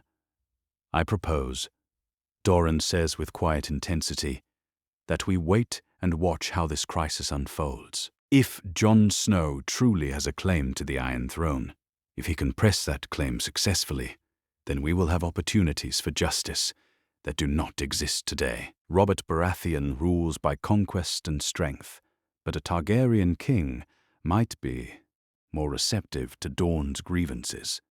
The calculation in Doran's voice does nothing to soothe Oberyn's rage, but the younger prince recognizes the wisdom in his brother's words. A 2-year-old king would require regents and advisors, men who might be convinced to see justice done for past wrongs. And if the boy's claim fails? Oberyn asks. If Robert keeps his throne and this northern bastard dies in obscurity, then we continue as we have, Doran replies simply, waiting for our moment, preparing for the day when Elya's death can be properly avenged. But, brother, I want you to begin gathering information about all the major players in this crisis. Send word to our friends in King's Landing. Learn everything you can about Lord Stark's intentions, the High Septon's supporters, the positions of the great houses. Oberyn nods, understanding the deeper game his brother plays. Information is power, and power properly applied can achieve what rage alone cannot. I have contacts among the serving staff at several major houses and certain ladies of the court who might prove informative. And Oberyn? Doran's voice carries a warning as sharp as spears. Whatever you learn, whatever opportunities arise, remember that we serve Dorne's interests first. Personal vengeance is a luxury we cannot afford if it compromises our house's position. As the brothers discuss their plans, news of their conversation spreads through Sunspear's corridors with the speed of wildfire. The Sand Snakes Oberyn's bastard daughters learn of their father's growing fury from servants who whisper of princes raging in the water gardens. Obara, eldest at 15 years, listens with the keen interest of a girl, already showing her father's predatory instincts. Father is angry. She reports to her younger sisters, Nymeria and Tyene, as they gather in the castle's practice yards. Angrier than I've seen him since the news came of Princess Elia's death. The servants say it has something to do with King's Landing and Northern Bastards. Nymeria, barely 14, but already showing signs of the beauty that runs in the Martell line, frowns thoughtfully. If father is angry, then someone has wronged our family. Someone will pay the price for that mistake. The question is who, adds Tyene, youngest of the three, but already displaying the subtle cunning that will one day make her the most dangerous, and how we can help father make them pay properly. The girls continue their whispered planning, their young minds already working through possibilities for vengeance and justice. Like their father, they carry the fire of dawn in their blood, and that fire burns hottest when family honor is at stake. Meanwhile, in his solar, Doran prepares a carefully worded message to be sent north through channels known only to the highest levels of Dornish intelligence. The letter will reach Varys within days, carrying subtle inquiries about the Spider's assessment of the current crisis and his thoughts on how various outcomes might affect the balance of power in the realm. As evening falls over the water gardens, Prince Doran sits alone beside the reflecting pools, watching the last light fade from the sky. The peaceful tranquility of his favorite retreat has been shattered by news from the north, replaced by the familiar burn of rage and the calculating coldness of political necessity. Elia is still dead, her children still butchered, and her memory still dishonored by the revelation of her secret annulment. But for the first time in 2 years, Doran sees possibilities for justice emerging from the chaos. If Jon Snow can claim his throne, if the realm accepts a Targaryen king once more, then perhaps the debts owed to House Martell can finally be collected. The Red Viper coils in the shadows of Sunspear, gathering strength and information for the strike that will one day come. And in the Water Gardens, the Prince of Dawn plans his moves in the great game with the patience of a man who understands that revenge, like the finest wines, improves with age.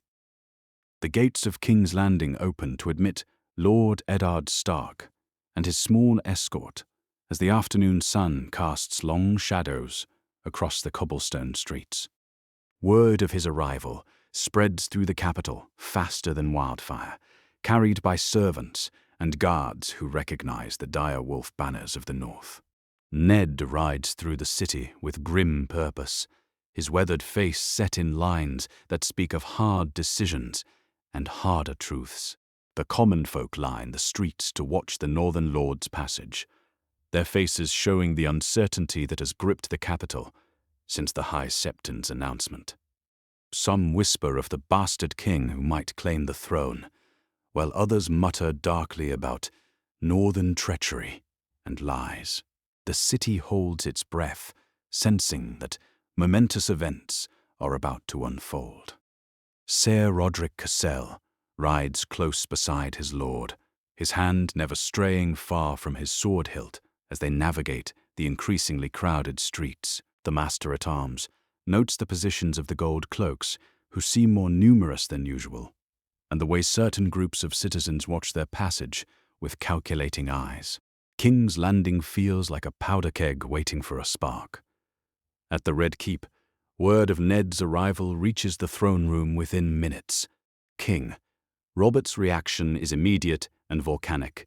He overturns his chair and begins pacing like a caged beast, his massive frame radiating barely contained violence. The prospect of facing the man who has lied to him for 2 years about Jon Snow's parentage fills him with a rage that threatens to consume all rational thought. "Bring him to me," Robert roars, his voice echoing through the great hall.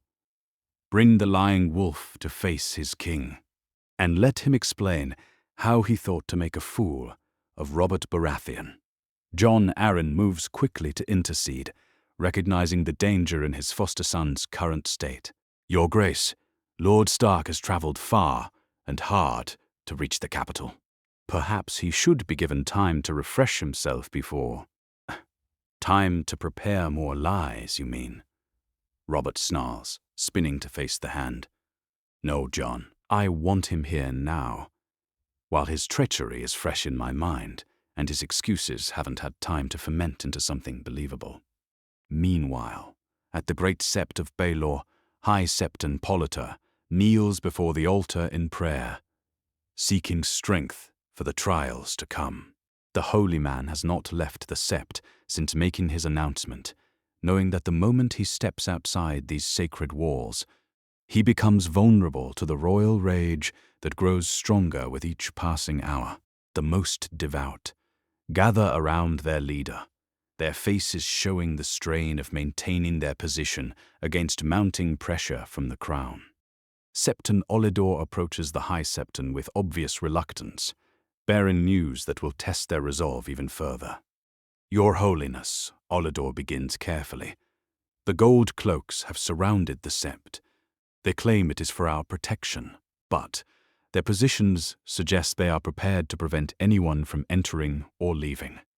High Septon Polyter rises from his knees, his weathered face calm despite the threats arrayed against him. Let them position themselves as they will. The Seven protect those who serve truth, and these walls have stood against greater storms than royal displeasure.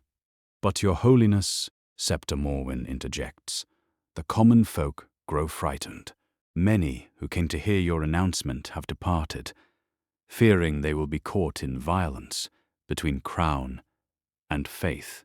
How long can we maintain our position without support from the people?" "The truth does not require popular support to remain true," the High Septon replies simply. "We have spoken what needed to be spoken. If the realm chooses to reject that truth, the responsibility lies with them, not with us." In the throne room, tensions escalate as more players arrive for the brewing confrontation. Tywin Lannister enters with measured steps, his calculating gaze taking in the scene before him. The Lord of Casterly Rock understands better than most how this crisis could reshape the political landscape of the Seven Kingdoms, and he positions himself to benefit from whatever outcome emerges.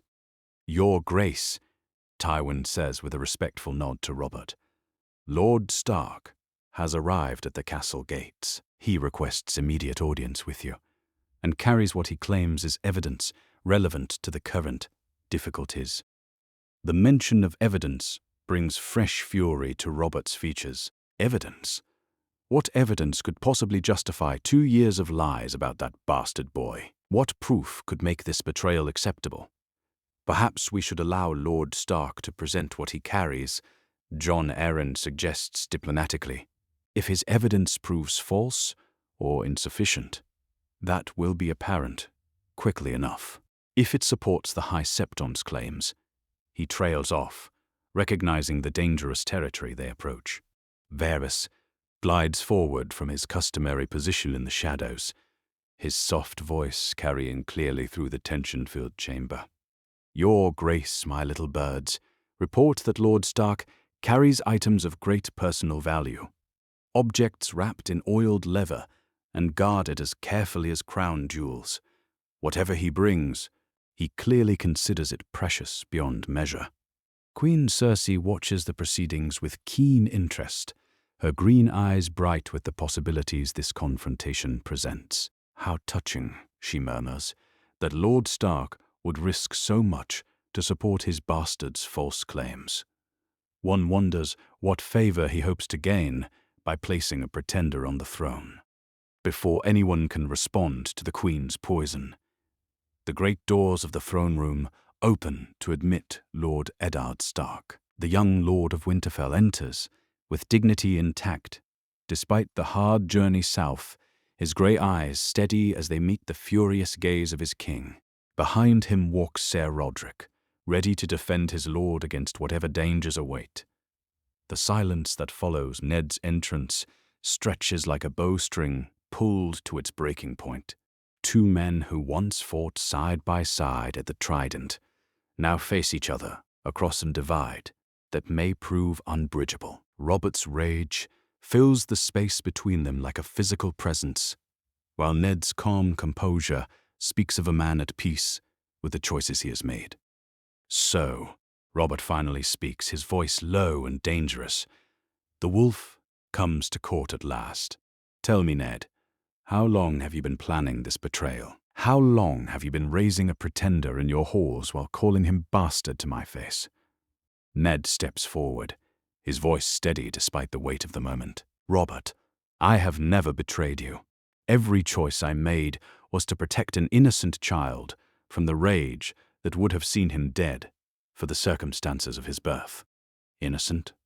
Robert's bellow shakes the rafters. That boy is Rhaegar's spawn, the seed of the man who stole Lyanna from me.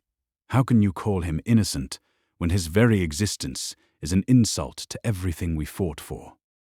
Because he is a child, Ned replies simply. A boy of 2 years who bears no responsibility for his father's choices or his mother's fate. Would you murder an infant to satisfy your hatred of the dead? The question hangs in the air like a sword suspended by a thread. Everyone present understands that Robert's answer will define not only Jon Snow's fate, but the kind of king Robert chooses to be. Tywin Lannister chooses this moment to interject, his voice cutting through the tension with calculated precision. Your Grace, before we debate the boy's innocence or guilt, perhaps we should examine the evidence Lord Stark claims to carry.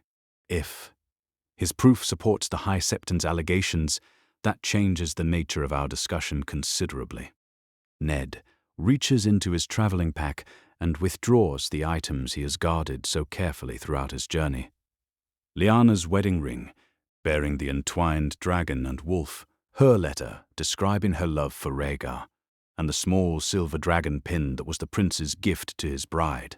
These belonged to my sister, Ned says, his voice thick with old grief, as he places them on a table before the Iron Throne. The ring she wore when she wed Prince Rhaegar in secret. The letter she wrote expressing her joy at their union. The pin he gave her as a token of his love. The items rest innocuously on the wooden surface, small objects that could reshape the known world. Robert stares at them as if they might burst into flames, his face cycling through expressions of denial, pain, and mounting rage. Lies, he whispers, then louder. Lies and forgeries. You had these made to support your deception. But even as Robert speaks to his voice, the ring bears Lyanna's personal mark, along with the Targaryen dragon. And the letter is written in her familiar hand. Sir Jaime steps closer to examine the evidence, his trained eye noting details that would be impossible to forge convincingly. The craftsmanship is genuine, Jaime reports reluctantly. The ring bears signs of regular wear, and the letter shows the natural aging that comes with time. If these are forgeries, they are masterworks beyond the skill of any craftsman in the Seven Kingdoms. Jon Arryn approaches the evidence with the careful attention to detail that has made him such an effective hand. The letter is indeed in Lady Lyanna's hand. I remember her writing from correspondence sent to the Eyrie during her youth. And this pin. He lifts the small dragon with trembling fingers. I have seen Prince Rhaegar wear this very piece during court functions. It bears the personal mark of House Targaryen's craftsman. The weight of mounting evidence begins to settle over the throne room like a heavy cloak. Each piece supports the High Septon's claims about Rhaegar's secret marriage, making it increasingly difficult to dismiss the allegations as lies or sedition. Cersei watches her husband's growing distress with calculating eyes, recognizing opportunity in the chaos that threatens to consume the royal court. If Robert's claim to the throne comes under question, if the realm fractures over competing loyalties, House Lannister must be positioned to benefit from whatever emerges from the rubble. "My king," she says softly, moving to Robert's side. "Even if these trinkets prove authentic, they change nothing of substance. You won your crown through conquest and strength. No secret marriage can take that away from you." But Tywin Lannister sees deeper currents at work, understanding that legitimacy matters as much as strength in the long game of thrones. "Your Grace," he interjects, "if Lord Stark's evidence proves authentic, we must consider how the great houses will react. Some may see an opportunity to advance their own interests by supporting a Targaryen claimant." The political implications crash over the assembly like waves against rocks. If Jon Snow is truly the legitimate son of Rhaegar Targaryen, his claim to the Iron Throne supersedes Robert's conquest. The realm would face a choice between the king who rules by strength and the prince who rules by right. Varys glides forward once more, his voice carrying the subtle weight of information gathered from across the Seven Kingdoms. "Your Grace, my little birds report that several great houses are already positioning themselves for whatever emerges from this crisis. The Game of Thrones continues, but the pieces have suddenly changed color.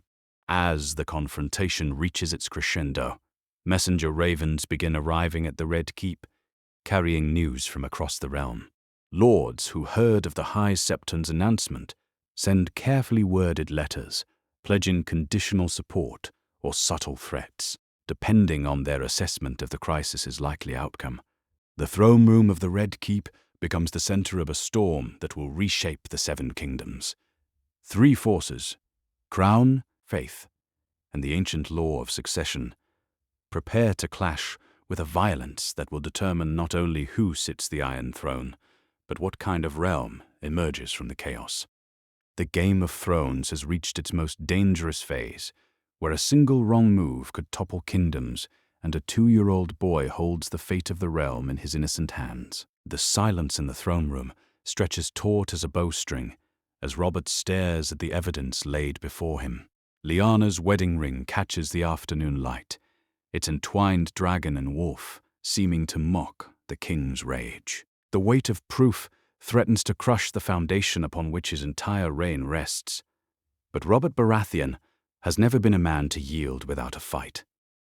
"Trial by combat," Robert declares suddenly, his voice cutting through the tension like a blade.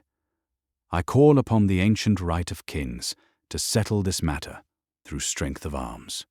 Let the seven judge the truth of these claims through honest steel." The announcement sends shockwaves through the assembled lords and courtiers. Trial by combat is an ancient tradition, but few expected the king himself to invoke it over questions of succession and legitimacy. Jon Arryn steps forward, alarm clear on his weathered features. "Your Grace," the hand begins carefully. "Perhaps we should consider less dramatic means of resolving this dispute.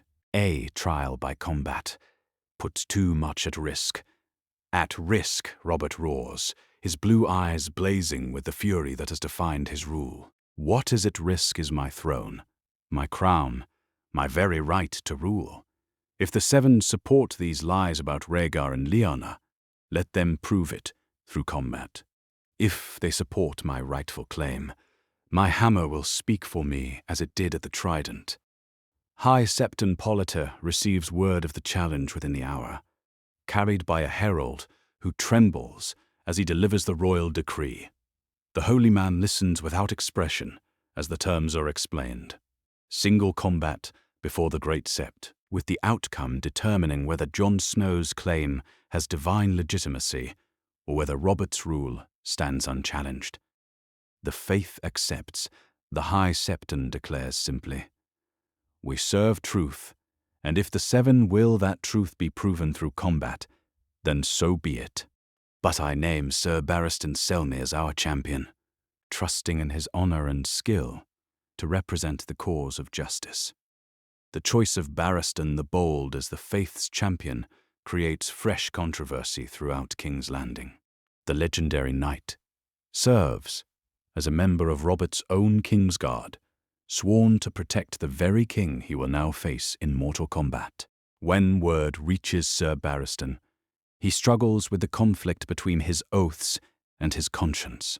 "Your Grace," Barristan says as he kneels before the Iron Throne, "I am sworn to protect your life with my own. How can I take up arms against my king, even in service to a greater truth?" Robert's expression softens slightly as he looks down at the knight who has served the crown with unwavering loyalty. "Barristan, I release you from your oaths. For this combat alone, fight as your conscience demands, and let the seven decide which of us speaks truly." The knight rises slowly, his weathered face etched with the pain of divided loyalties. "Then I accept the faith's call to champion their cause. But know, Your Grace, that I take no joy in this necessity." As word of the impending combat spreads through the city, King's Landing transforms into a vast amphitheater of anticipation and fear. Lords arrive from throughout the realm, summoned by ravens or drawn by the magnitude of what is about to unfold. The Great Sept becomes the focus of attention as preparations begin for a trial that will reshape the Seven Kingdoms. Queen Cersei watches the preparations with calculating eyes, recognizing that her husband's decision to fight personally creates both opportunity and terrible risk. If Robert falls, her position as queen dies with him. But if he triumphs, his legitimacy becomes unassailable. She corners Jaime in the castle's corridors, her voice urgent with suppressed panic. "You must find a way to ensure Robert's victory," she hisses, her usual composure cracking under the strain. "Our entire future depends on the outcome of this combat." Jaime's green eyes reflect his own inner turmoil as he considers his sister's demand. "Cersei, this is trial by combat. The gods themselves will judge the outcome. Any interference would damn us all." "The gods?" Cersei laughs bitterly. "The gods care nothing for the ambitions of mortals. Only steel matters now, and the will to use it effectively." But Jaime cannot bring himself to dishonor the sacred nature of trial by combat, no matter what his sister demands. Some lines cannot be crossed, even for love. The morning of the combat dawns clear and cold, with winter's bite sharp in the air despite the early hour. The great Sept of Baelor fills with spectators as representatives of every major house in the Seven Kingdoms gather to witness divine judgment. The High Septon stands at the altar, while King Robert waits in the Sept's courtyard, his massive warhammer resting against his shoulder. At 20 years of age, Robert Baratheon stands at the peak of his physical power. The man who shattered Rhaegar's chest at the Trident has lost none of his strength or skill in the 2 years since claiming the crown. His warhammer, the same weapon that ended the last Targaryen prince, gleams with deadly promise in the morning light. Sir Barristan Selmy enters the courtyard with the measured stride of a man at peace with his choices. The knight's sword rests easy in his hand, its familiar weight a comfort despite the enormity of what he faces. At more than 40 years of age, Barristan remains one of the finest warriors in the Seven Kingdoms, his skill honed by decades of combat and service. "Your Grace," Barristan says with a formal bow, "I bear you no personal enmity. I fight only in service to truth and the will of the Seven." Robert nods grimly, recognizing the honor in his opponent despite their opposition. "And I fight for my crown and my right to rule. May the best man prevail, sir." The High Septon raises his voice to address the assembled crowd, his words carrying clearly through the crystal air. "We gather here to witness divine judgment through trial by combat. Let no man question the outcome, for the seven themselves will guide the victor's hand. The combat begins with cautious circling as both warriors assess their opponent's stance and readiness. Robert's warhammer gives him reach and devastating power, but its weight makes him vulnerable to a quicker opponent. Barristan's sword offers speed and precision, but lacks the raw force needed to penetrate heavy armor with a single blow.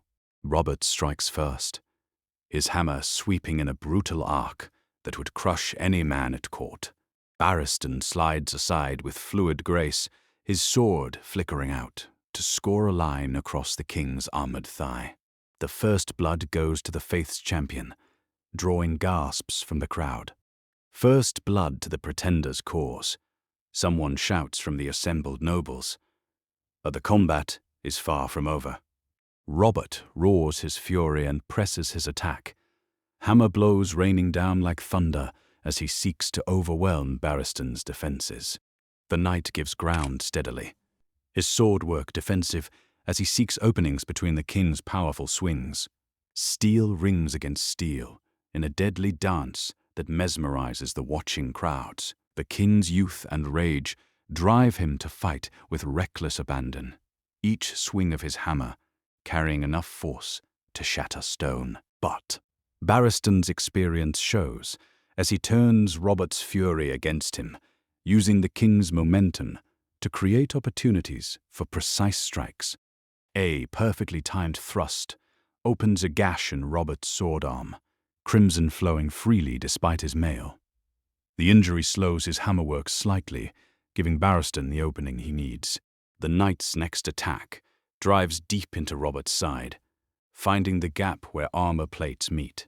Robert staggers but does not fall, his hammer sweeping up in a desperate counterattack that merely takes Barristan's head.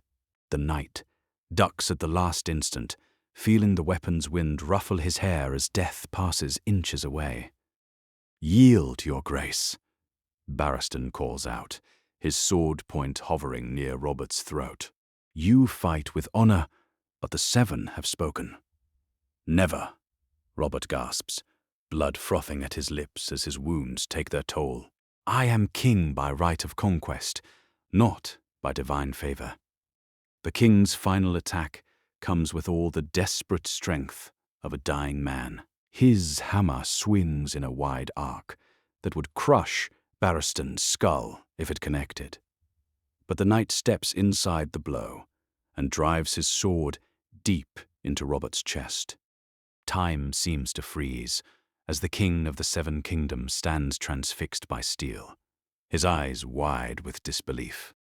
The hammer falls from nerveless fingers to clatter on the stone courtyard, its song of war finally silenced. Robert Baratheon, first of his name, king of the Andals, the Rhaegar and the First Men, collapses to his knees and then falls forward onto his face. The man who conquered the Iron Throne dies as he lived, in violence, defiance burning in his heart, to the very end.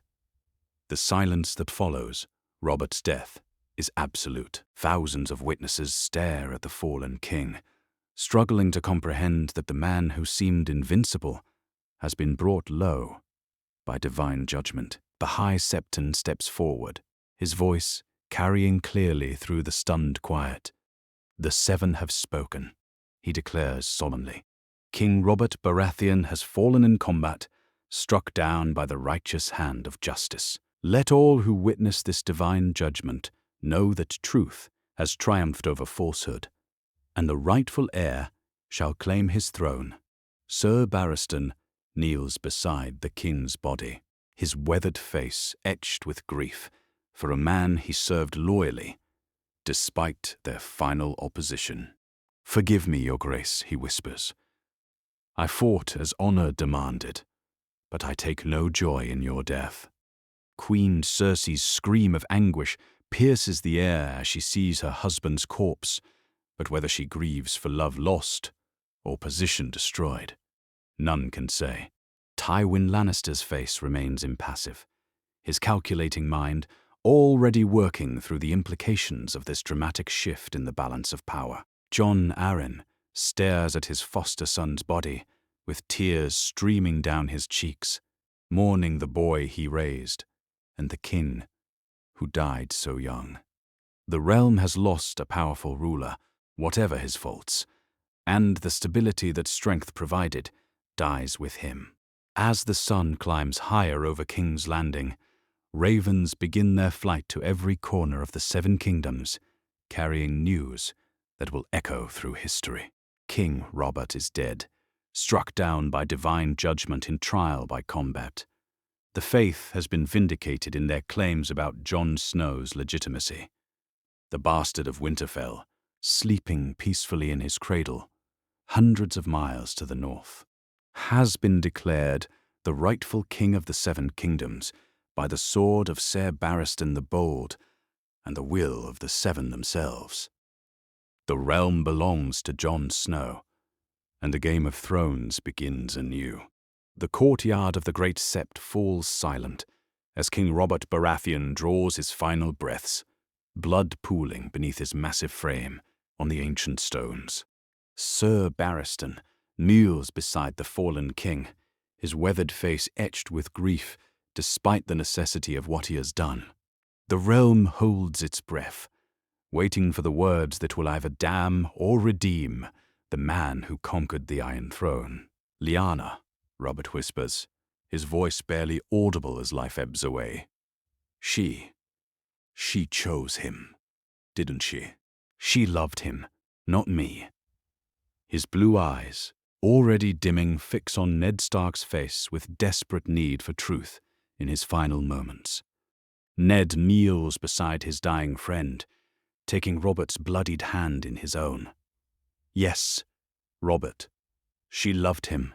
She went willingly and she died happy in that love, knowing she had given birth to a son who would one day be king." A faint smile crosses Robert's lips, peace finally settling over his features as the truth he fought so long to deny brings unexpected comfort. Then let the boy, let him rule well. Better than I, better than his father. The words trail off as Robert Baratheon breathes his last. His great war finally ended. The silence that follows stretches across the Sept like a shroud, broken only by Queen Cersei's keening wail as she stares at her dead husband. The assembled lords and ladies struggle to comprehend that they have witnessed the death of a king and the birth of a new dynasty in the space of a single morning. Jon Arryn steps forward with the authority that comes from decades of leadership, his voice cutting through the stunned quiet. King Robert is dead, struck down in honorable combat by divine judgment. By the ancient laws of succession and the will of the Seven, the crown now passes to its rightful heir. The High Septon rises from his knees beside the altar, his voice carrying the weight of divine authority as he addresses the assembled realm. "Let all present bear witness. I, Politer, High Septon of the Faith of the Seven, do hereby formally declare that the boy known as Jon Snow, bastard of Winterfell, is in truth Prince Aegon Targaryen, true-born son of Prince Rhaegar Targaryen and Lady Lyanna Stark, rightful king of the Andals, the Rhoynar and the First Men, Lord of the Seven Kingdoms and protector of the realm." The formal declaration sends shockwaves through the crowd as the full magnitude of the transformation becomes clear. A bastard boy, playing in Winterfell's Godswood, has become the acknowledged king of the Seven Kingdoms, his legitimacy proven by steel and sealed by divine will. Ned Stark feels the weight of destiny settle upon his shoulders like a cloak of iron. For 2 years, he has protected his nephew's secret, raising him as his bastard son to keep him safe from those who would see him dead. Now that protection must give way to preparation for a crown the boy never sought but was born to wear. "Jon Arryn," Ned says, his voice steady despite the emotion that threatens to overwhelm him, "as hand of the king and regent for our new sovereign, I place myself and House Stark at your service. Whatever arrangements you deem necessary for the boy's protection and preparation, you have my complete support, understanding the enormous responsibility that has fallen upon them. Lord Stark, we must move quickly, but carefully. The boy must be brought south under the strongest possible protection, and arrangements made for a regency council that can govern effectively until he comes of age. Tywin Lannister steps forward, his calculating gaze taking in the new political landscape with characteristic precision. The Lord of Casterly Rock recognizes that the game has changed utterly, and survival demands adaptation to new realities. Lord Arryn, Tywin says with a respectful bow, House Lannister pledges its support to King Aegon's reign. The boy will need experienced advisors and strong allies if he is to rule effectively. I offer myself and my house's resources in service to the crown. The offer draws sharp looks from several quarters, particularly from Queen Cersei, whose face shows a mixture of grief, rage, and calculation. Her husband's death has stripped away her position as queen, but her father's quick pivot to supporting the new king offers possibilities for maintaining Lannister influence. How touching, Cersei says, her voice carrying acid beneath its superficial composure. That House Lannister so quickly forgets its loyalty to Robert's memory. Tell me, father, what price do you expect for this sudden devotion to a Targaryen bastard? Tywin's golden eyes fix on his daughter with warning clarity. I serve the stability of the realm, Cersei. King Robert is dead, and we must work with the king who lives. Your grief is understandable, but it must not cloud your judgment about what is necessary for our house's survival. Jon Arryn recognizes the dangerous undercurrents in this exchange and moves to establish order. Before conflicts can escalate, lords and ladies, we face unprecedented circumstances that require unity, not division. A 2-year-old king needs protectors, not politicians squabbling over positions and advantages. The Hand turns to address the broader assembly, his voice carrying the authority earned through decades of successful governance. I hereby establish a regency council to rule in King Aegon's name until he reaches his majority. Lord Stark will serve as a Lord Protector, responsible for the king's personal safety and education. I shall continue as Hand, managing the day-to-day governance of the realm. Lord Tywin, your expertise in financial matters would be valuable as Master of Coin. The swift organization of the Regency brings a measure of stability to the chaotic situation, though underlying tensions remain visible in every face. Ravens must be dispatched immediately to every corner of the realm, carrying news of Robert's death and Aegon's accession to lords, who will need to decide where their loyalties lie. Sir Barristan Selmy approaches the Regency Council, with obvious concern weighing heavily on his features. My lords, what of the Kingsguard? We swore oaths to protect King Robert, and now he lies dead by my hand. How can we serve a new king after failing so completely in our sacred duties? Jon Arryn considers the question carefully, understanding the honor that drives Barristan's guilt. Sir Barristan, you fought in trial by combat, as honor demanded, representing truth against falsehood. The Seven guided your hand to strike down a usurper in favor of the rightful king. You have not broken your oaths. You have fulfilled them in the highest sense. The Kingsguard will swear new oaths to King Aegon, Ned declares, his voice carrying the weight of absolute certainty. Those who serve with honor and dedication to their sacred duties will find places in the new Kingsguard. But let it be clear, any who served Robert purely for personal advantage rather than duty to the crown may find their services no longer required. Sir Jaime Lannister steps forward from his position among the Kingsguard, his green eyes meeting Ned's grey ones with a mixture of defiance and uncertainty. Lord Stark speaks of honor and duty, but some of us carry burdens that complicate such simple divisions. What of those who served the realm in ways that history will judge harshly? The reference to Jaime's killing of the Mad King hangs unspoken in the air between them, a reminder that the transition between dynasties brings uncomfortable questions about past loyalties and actions. Ned studies the young knight carefully, recognizing the conflict that tears at him.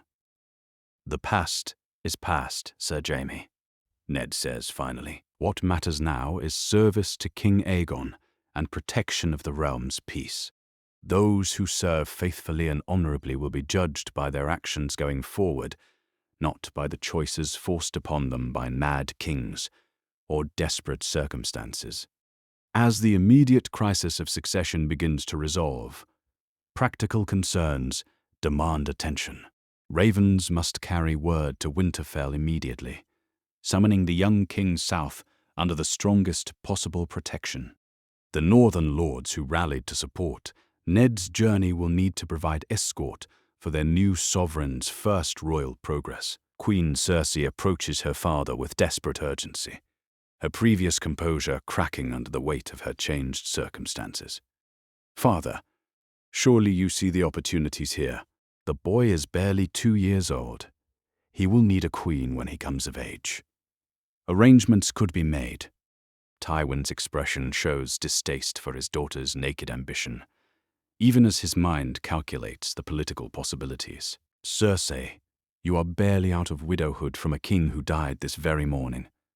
Such talk is unseemly and politically dangerous. The boy's regents will have years to consider appropriate marriage alliances." But Cersei's desperation drives her to press further. Years during which House Lannister could position itself as the natural choice for such an alliance. "I may be widowed, but I am still young, still capable of bearing heirs. What better way to unite the old regime with the new? What better way to ensure the new king's early death from poison or accident?" Ned interjects sharply, overhearing the conversation. "Cersei, your grief is understandable, but any attempt to manipulate or control King Aegon will be met with the full force of northern steel." The warning carries unmistakable menace, and Cersei recognizes that her previous position as queen offers no protection against the new Lord Protector's authority. The game has changed, and she must learn new rules or risk losing everything. As the afternoon wears on, the machinery of government begins adapting to its new reality. Scribes draft proclamations, announcing King Aegon's accession, while ravens prepare for flights that will carry news across the 7 kingdoms. The great houses will learn that Robert Baratheon is dead, and a Targaryen sits the throne once more, forcing every lord to choose his path forward. In the Sept's silent chambers, the High Septon offers prayers of thanksgiving for truth revealed and justice served. The faith has validated its moral authority through trial by combat, proving that divine will supersedes earthly power when righteousness stands against falsehood. But the real test lies ahead, in the reaction of lords who bent the knee to Robert and now must decide whether to accept a Targaryen king or resist the new reality. Some will embrace the change, seeing opportunity in service to a young monarch who will need loyal supporters. Others will view Aegon's accession as a threat to their positions and interests, potentially leading to fresh conflicts across the realm. Ned Stark stands in the courtyard where Robert died, looking down at the blood-stained stones that mark the end of one era and the beginning of another. His nephew, no longer bastard Jon Snow, but Kin Aegon Targaryen, sleeps peacefully in Winterfell, unaware that his life has been transformed utterly. "The boy will need to grow quickly into his role," Jon Arryn observes, joining Ned beside the darkening stains. 2 years old is young to be king, even with a strong regency to guide him. "He has Stark blood as well as Targaryen," Ned replies with quiet pride. "He will learn what he needs to know, and he will rule with honor. That much I promise you." As the sun sets over King's Landing, the realm stands on the threshold of a new age. King Aegon VI will wear the crown his father died, believing he could never claim, protected by men who understand that legitimacy proven by divine judgment carries responsibilities that mere conquest never could. The bastard of Winterfell has become the rightful king, and the 7 kingdoms will learn what it means to be ruled by a wolf, raised by winter, and crowned by dragons. The gates of King's Landing open once more to admit a procession that will reshape the history of the 7 kingdoms. Lord Eddard Stark rides at the head of a column of northern cavalry, their banners streaming in the morning breeze as they escort the most precious cargo in Westeros. Behind them, in a specially constructed wheelhouse decorated with both the Stark direwolf and the Targaryen dragon, rides the boy who was Jon Snow and is now King Aegon Targaryen. Lady Catelyn Stark sits beside the young king in the wheelhouse, her blue eyes filled with wonder and disbelief as she watches the child she once resented play with wooden toys carved into the shapes of dragons and wolves. The revelation of Jon's true parentage has transformed her understanding completely. This is not Ned's bastard born of infidelity, but her good sister's son, the rightful king of the realm. He has Lyanna's eyes, she murmurs to herself, finally seeing past the dark hair that marked him as a Snow to recognize the stark features he inherited from his mother. How could I have been so blind to what was right before me? The 2-year-old boy looks up at her with the grey eyes of House Stark, offering her one of his toys with the generous innocence that marks his young years.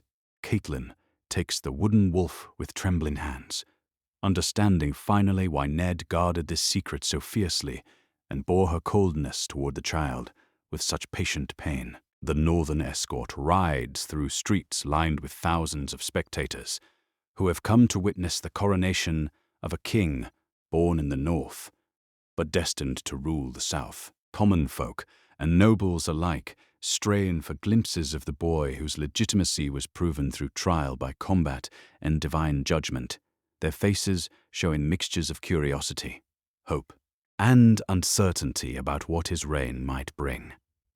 At the Red Keep, Jon Arryn waits in the throne room with the Regency Council that will guide the realm until young Aegon reaches his majority. The hands-weathered face shows the strain of recent days, but also the satisfaction of seeing a crisis resolved through justice rather than bloodshed. Beside him stands Tywin Lannister, his golden eyes calculating as always, but his posture indicating acceptance of the new order. The northern party approaches. Varys reports as he glides into the throne room. Lord Stark has brought the boy under protection of 200 of his finest cavalry. Whatever else may be said of recent events, no one can doubt that House Stark takes its duties seriously. The Master of Whisperers pauses, his pale hands clasped before him as he delivers his assessment. My little birds report that the great houses are responding, cautiously but positively, to the new king's accession. Most seem relieved that the succession crisis has been resolved through divine judgment, rather than civil war. The northern party arrives at the Red Keep's gates, and Lord Eddard Stark dismounts to personally escort his nephew, his king, into the castle that will become his home. Young Aegon toddles between Ned and Catelyn, his small hands gripping theirs as he takes his first steps into his royal destiny.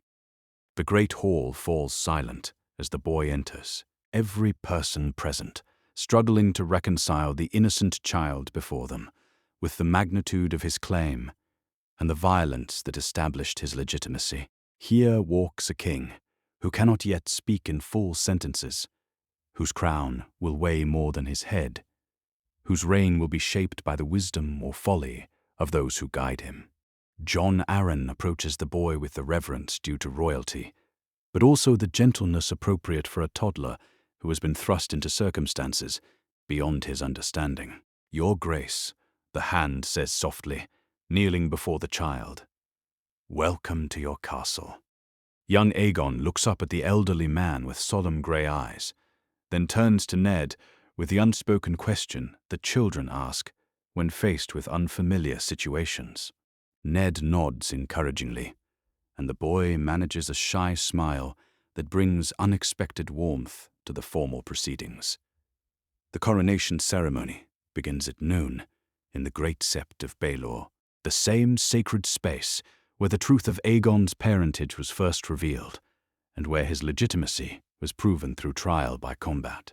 The Sept fills with representatives of every major house in the Seven Kingdoms, their banners creating a tapestry of colour and allegiance that speaks to the realm's acceptance of the new king.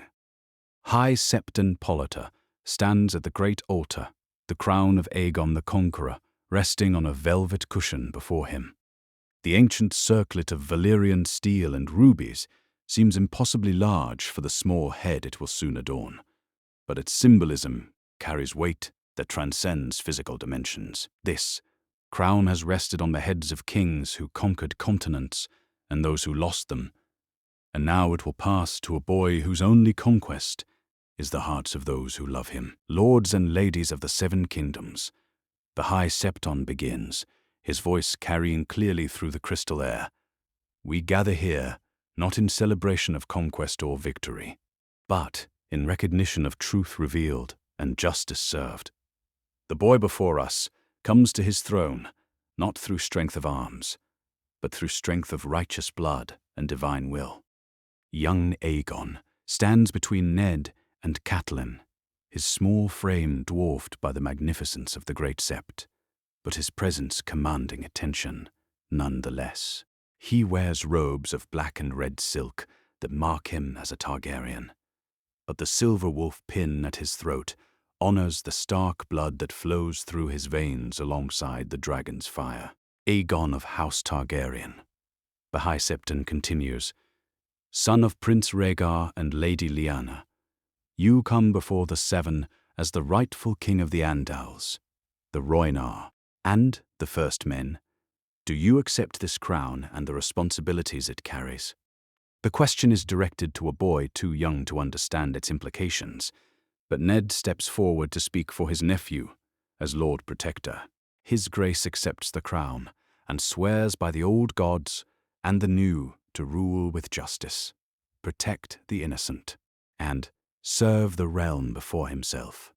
The High Septon lifts the crown with reverent hands, its ancient metal catching the light streaming through the Sept's crystal windows. By the authority of the Seven who are one, and in recognition of divine judgment rendered through trial by combat, I crown thee Aegon, sixth of his name, kin of the Seven Kingdoms, and protector of the realm. The crown settles upon the boy's dark head, far too large, but held in place by the silk padding that supports its weight. Young Aegon reaches up to touch the unfamiliar metal, his grey eyes wide with wonder at the sudden transformation that has made him the most powerful person in Westeros. Lord Eddard Stark is the first to kneel, his weathered face showing pride and love as he bends before the nephew he has protected and raised. Long live the king, he declares, his voice thick with emotion that has been building for 2 years of secret guardianship. Long live the king, the cry echoes through the Sept as every person present drops to one knee before the boy who was a bastard that morning and is a king by afternoon. The sound builds and swells, carrying through the Sept's open doors to the crowds waiting outside, spreading through King's Landing like wildfire, until the entire city rings with acclamation for their new sovereign. One by one, the great lords approach the throne to swear their oaths of fealty. Tywin Lannister kneels with dignity and tact, his calculated pragmatism masked by appropriate ceremony. House Lannister serves King Aegon and will protect his reign, he declares, his golden eyes meeting Ned's with mutual understanding of the delicate balance they must maintain. The Tyrells of Highgarden, represented by Lord Mace's brother Garth, bend their knees while already calculating advantages that service to a young king might bring. The Aarons of the Vale pledge their ancient honor to the boy's protection, while the Tullys of Riverrun affirm bonds of blood through their kinship with his guardian. Even Prince Doran Martell has sent his brother, Prince Oberyn, to represent Dorne at the coronation. Though the Red Viper's oath carries undertones that speak of justice long delayed rather than simple loyalty. Dorne remembers Princess Elia, Oberyn declares as he kneels. But we also remember that this boy bears no responsibility for his father's choices. House Martell serves King Aegon and prays his reign brings peace to the Seven Kingdoms. As the ceremony concludes, Lady Catelyn finds herself overwhelmed by the magnitude of what she has witnessed.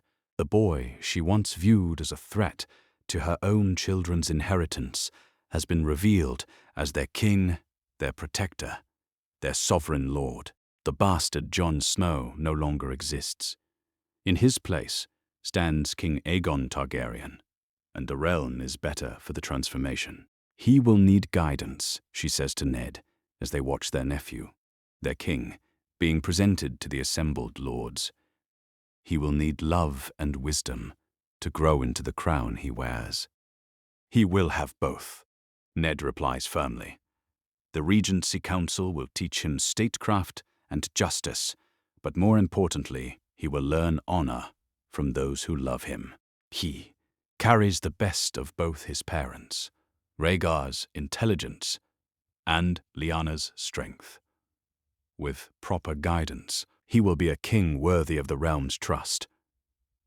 The late afternoon sun streams through the Sept's windows as the formal ceremonies conclude, but the real work of building a new reign has only just begun. Jon Arryn addresses the assembled lords with the practical concerns of governing a kingdom with a 2-year-old king, outlining the regency structure that will guide the realm for the next decade and more. Lords and ladies, the hand declares, King Aegon's youth requires careful stewardship of his crown. A Regency Council will govern in his name, with Lord Stark serving as Lord Protector, responsible for the king's person and education. I shall continue as hand, managing the realm's daily governance. Lord Tywin will serve as Master of Coin, bringing his expertise to the crown's finances. The arrangement speaks to the delicate balance required to maintain stability while honoring the various factions that have accepted the new king's legitimacy. Each major house has representation or influence, creating a web of mutual interest that should prevent any single faction from dominating the young king's upbringing. As evening falls over King's Landing, the great lords depart the Red Keep to spread word of the coronation throughout their domains. Ravens fly to every corner of the Seven Kingdoms, carrying news that will reshape the political landscape. King Robert is dead, King Aegon reigns, and the Targaryen dynasty has been restored through divine judgment rather than conquest. In the royal nursery that has been hastily prepared for the realm's youngest king, Aegon plays with his toys as if nothing has changed, blissfully unaware that he now commands the loyalty of millions. Ned and Catelyn watch over him with the devotion of true guardians, understanding that their most important duty is not to the crown he wears, but to the boy who wears it. The bastard of Winterfell has become the king of the Seven Kingdoms, crowned not through violence, but through truth revealed and justice served.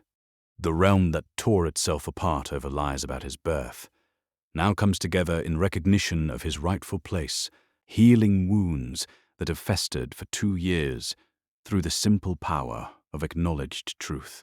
That's our theory. Westeros is a land filled with exciting stories and possibilities, and we love exploring them. If you want to accompany us on this journey across the Seven Kingdoms and beyond, then please like, share,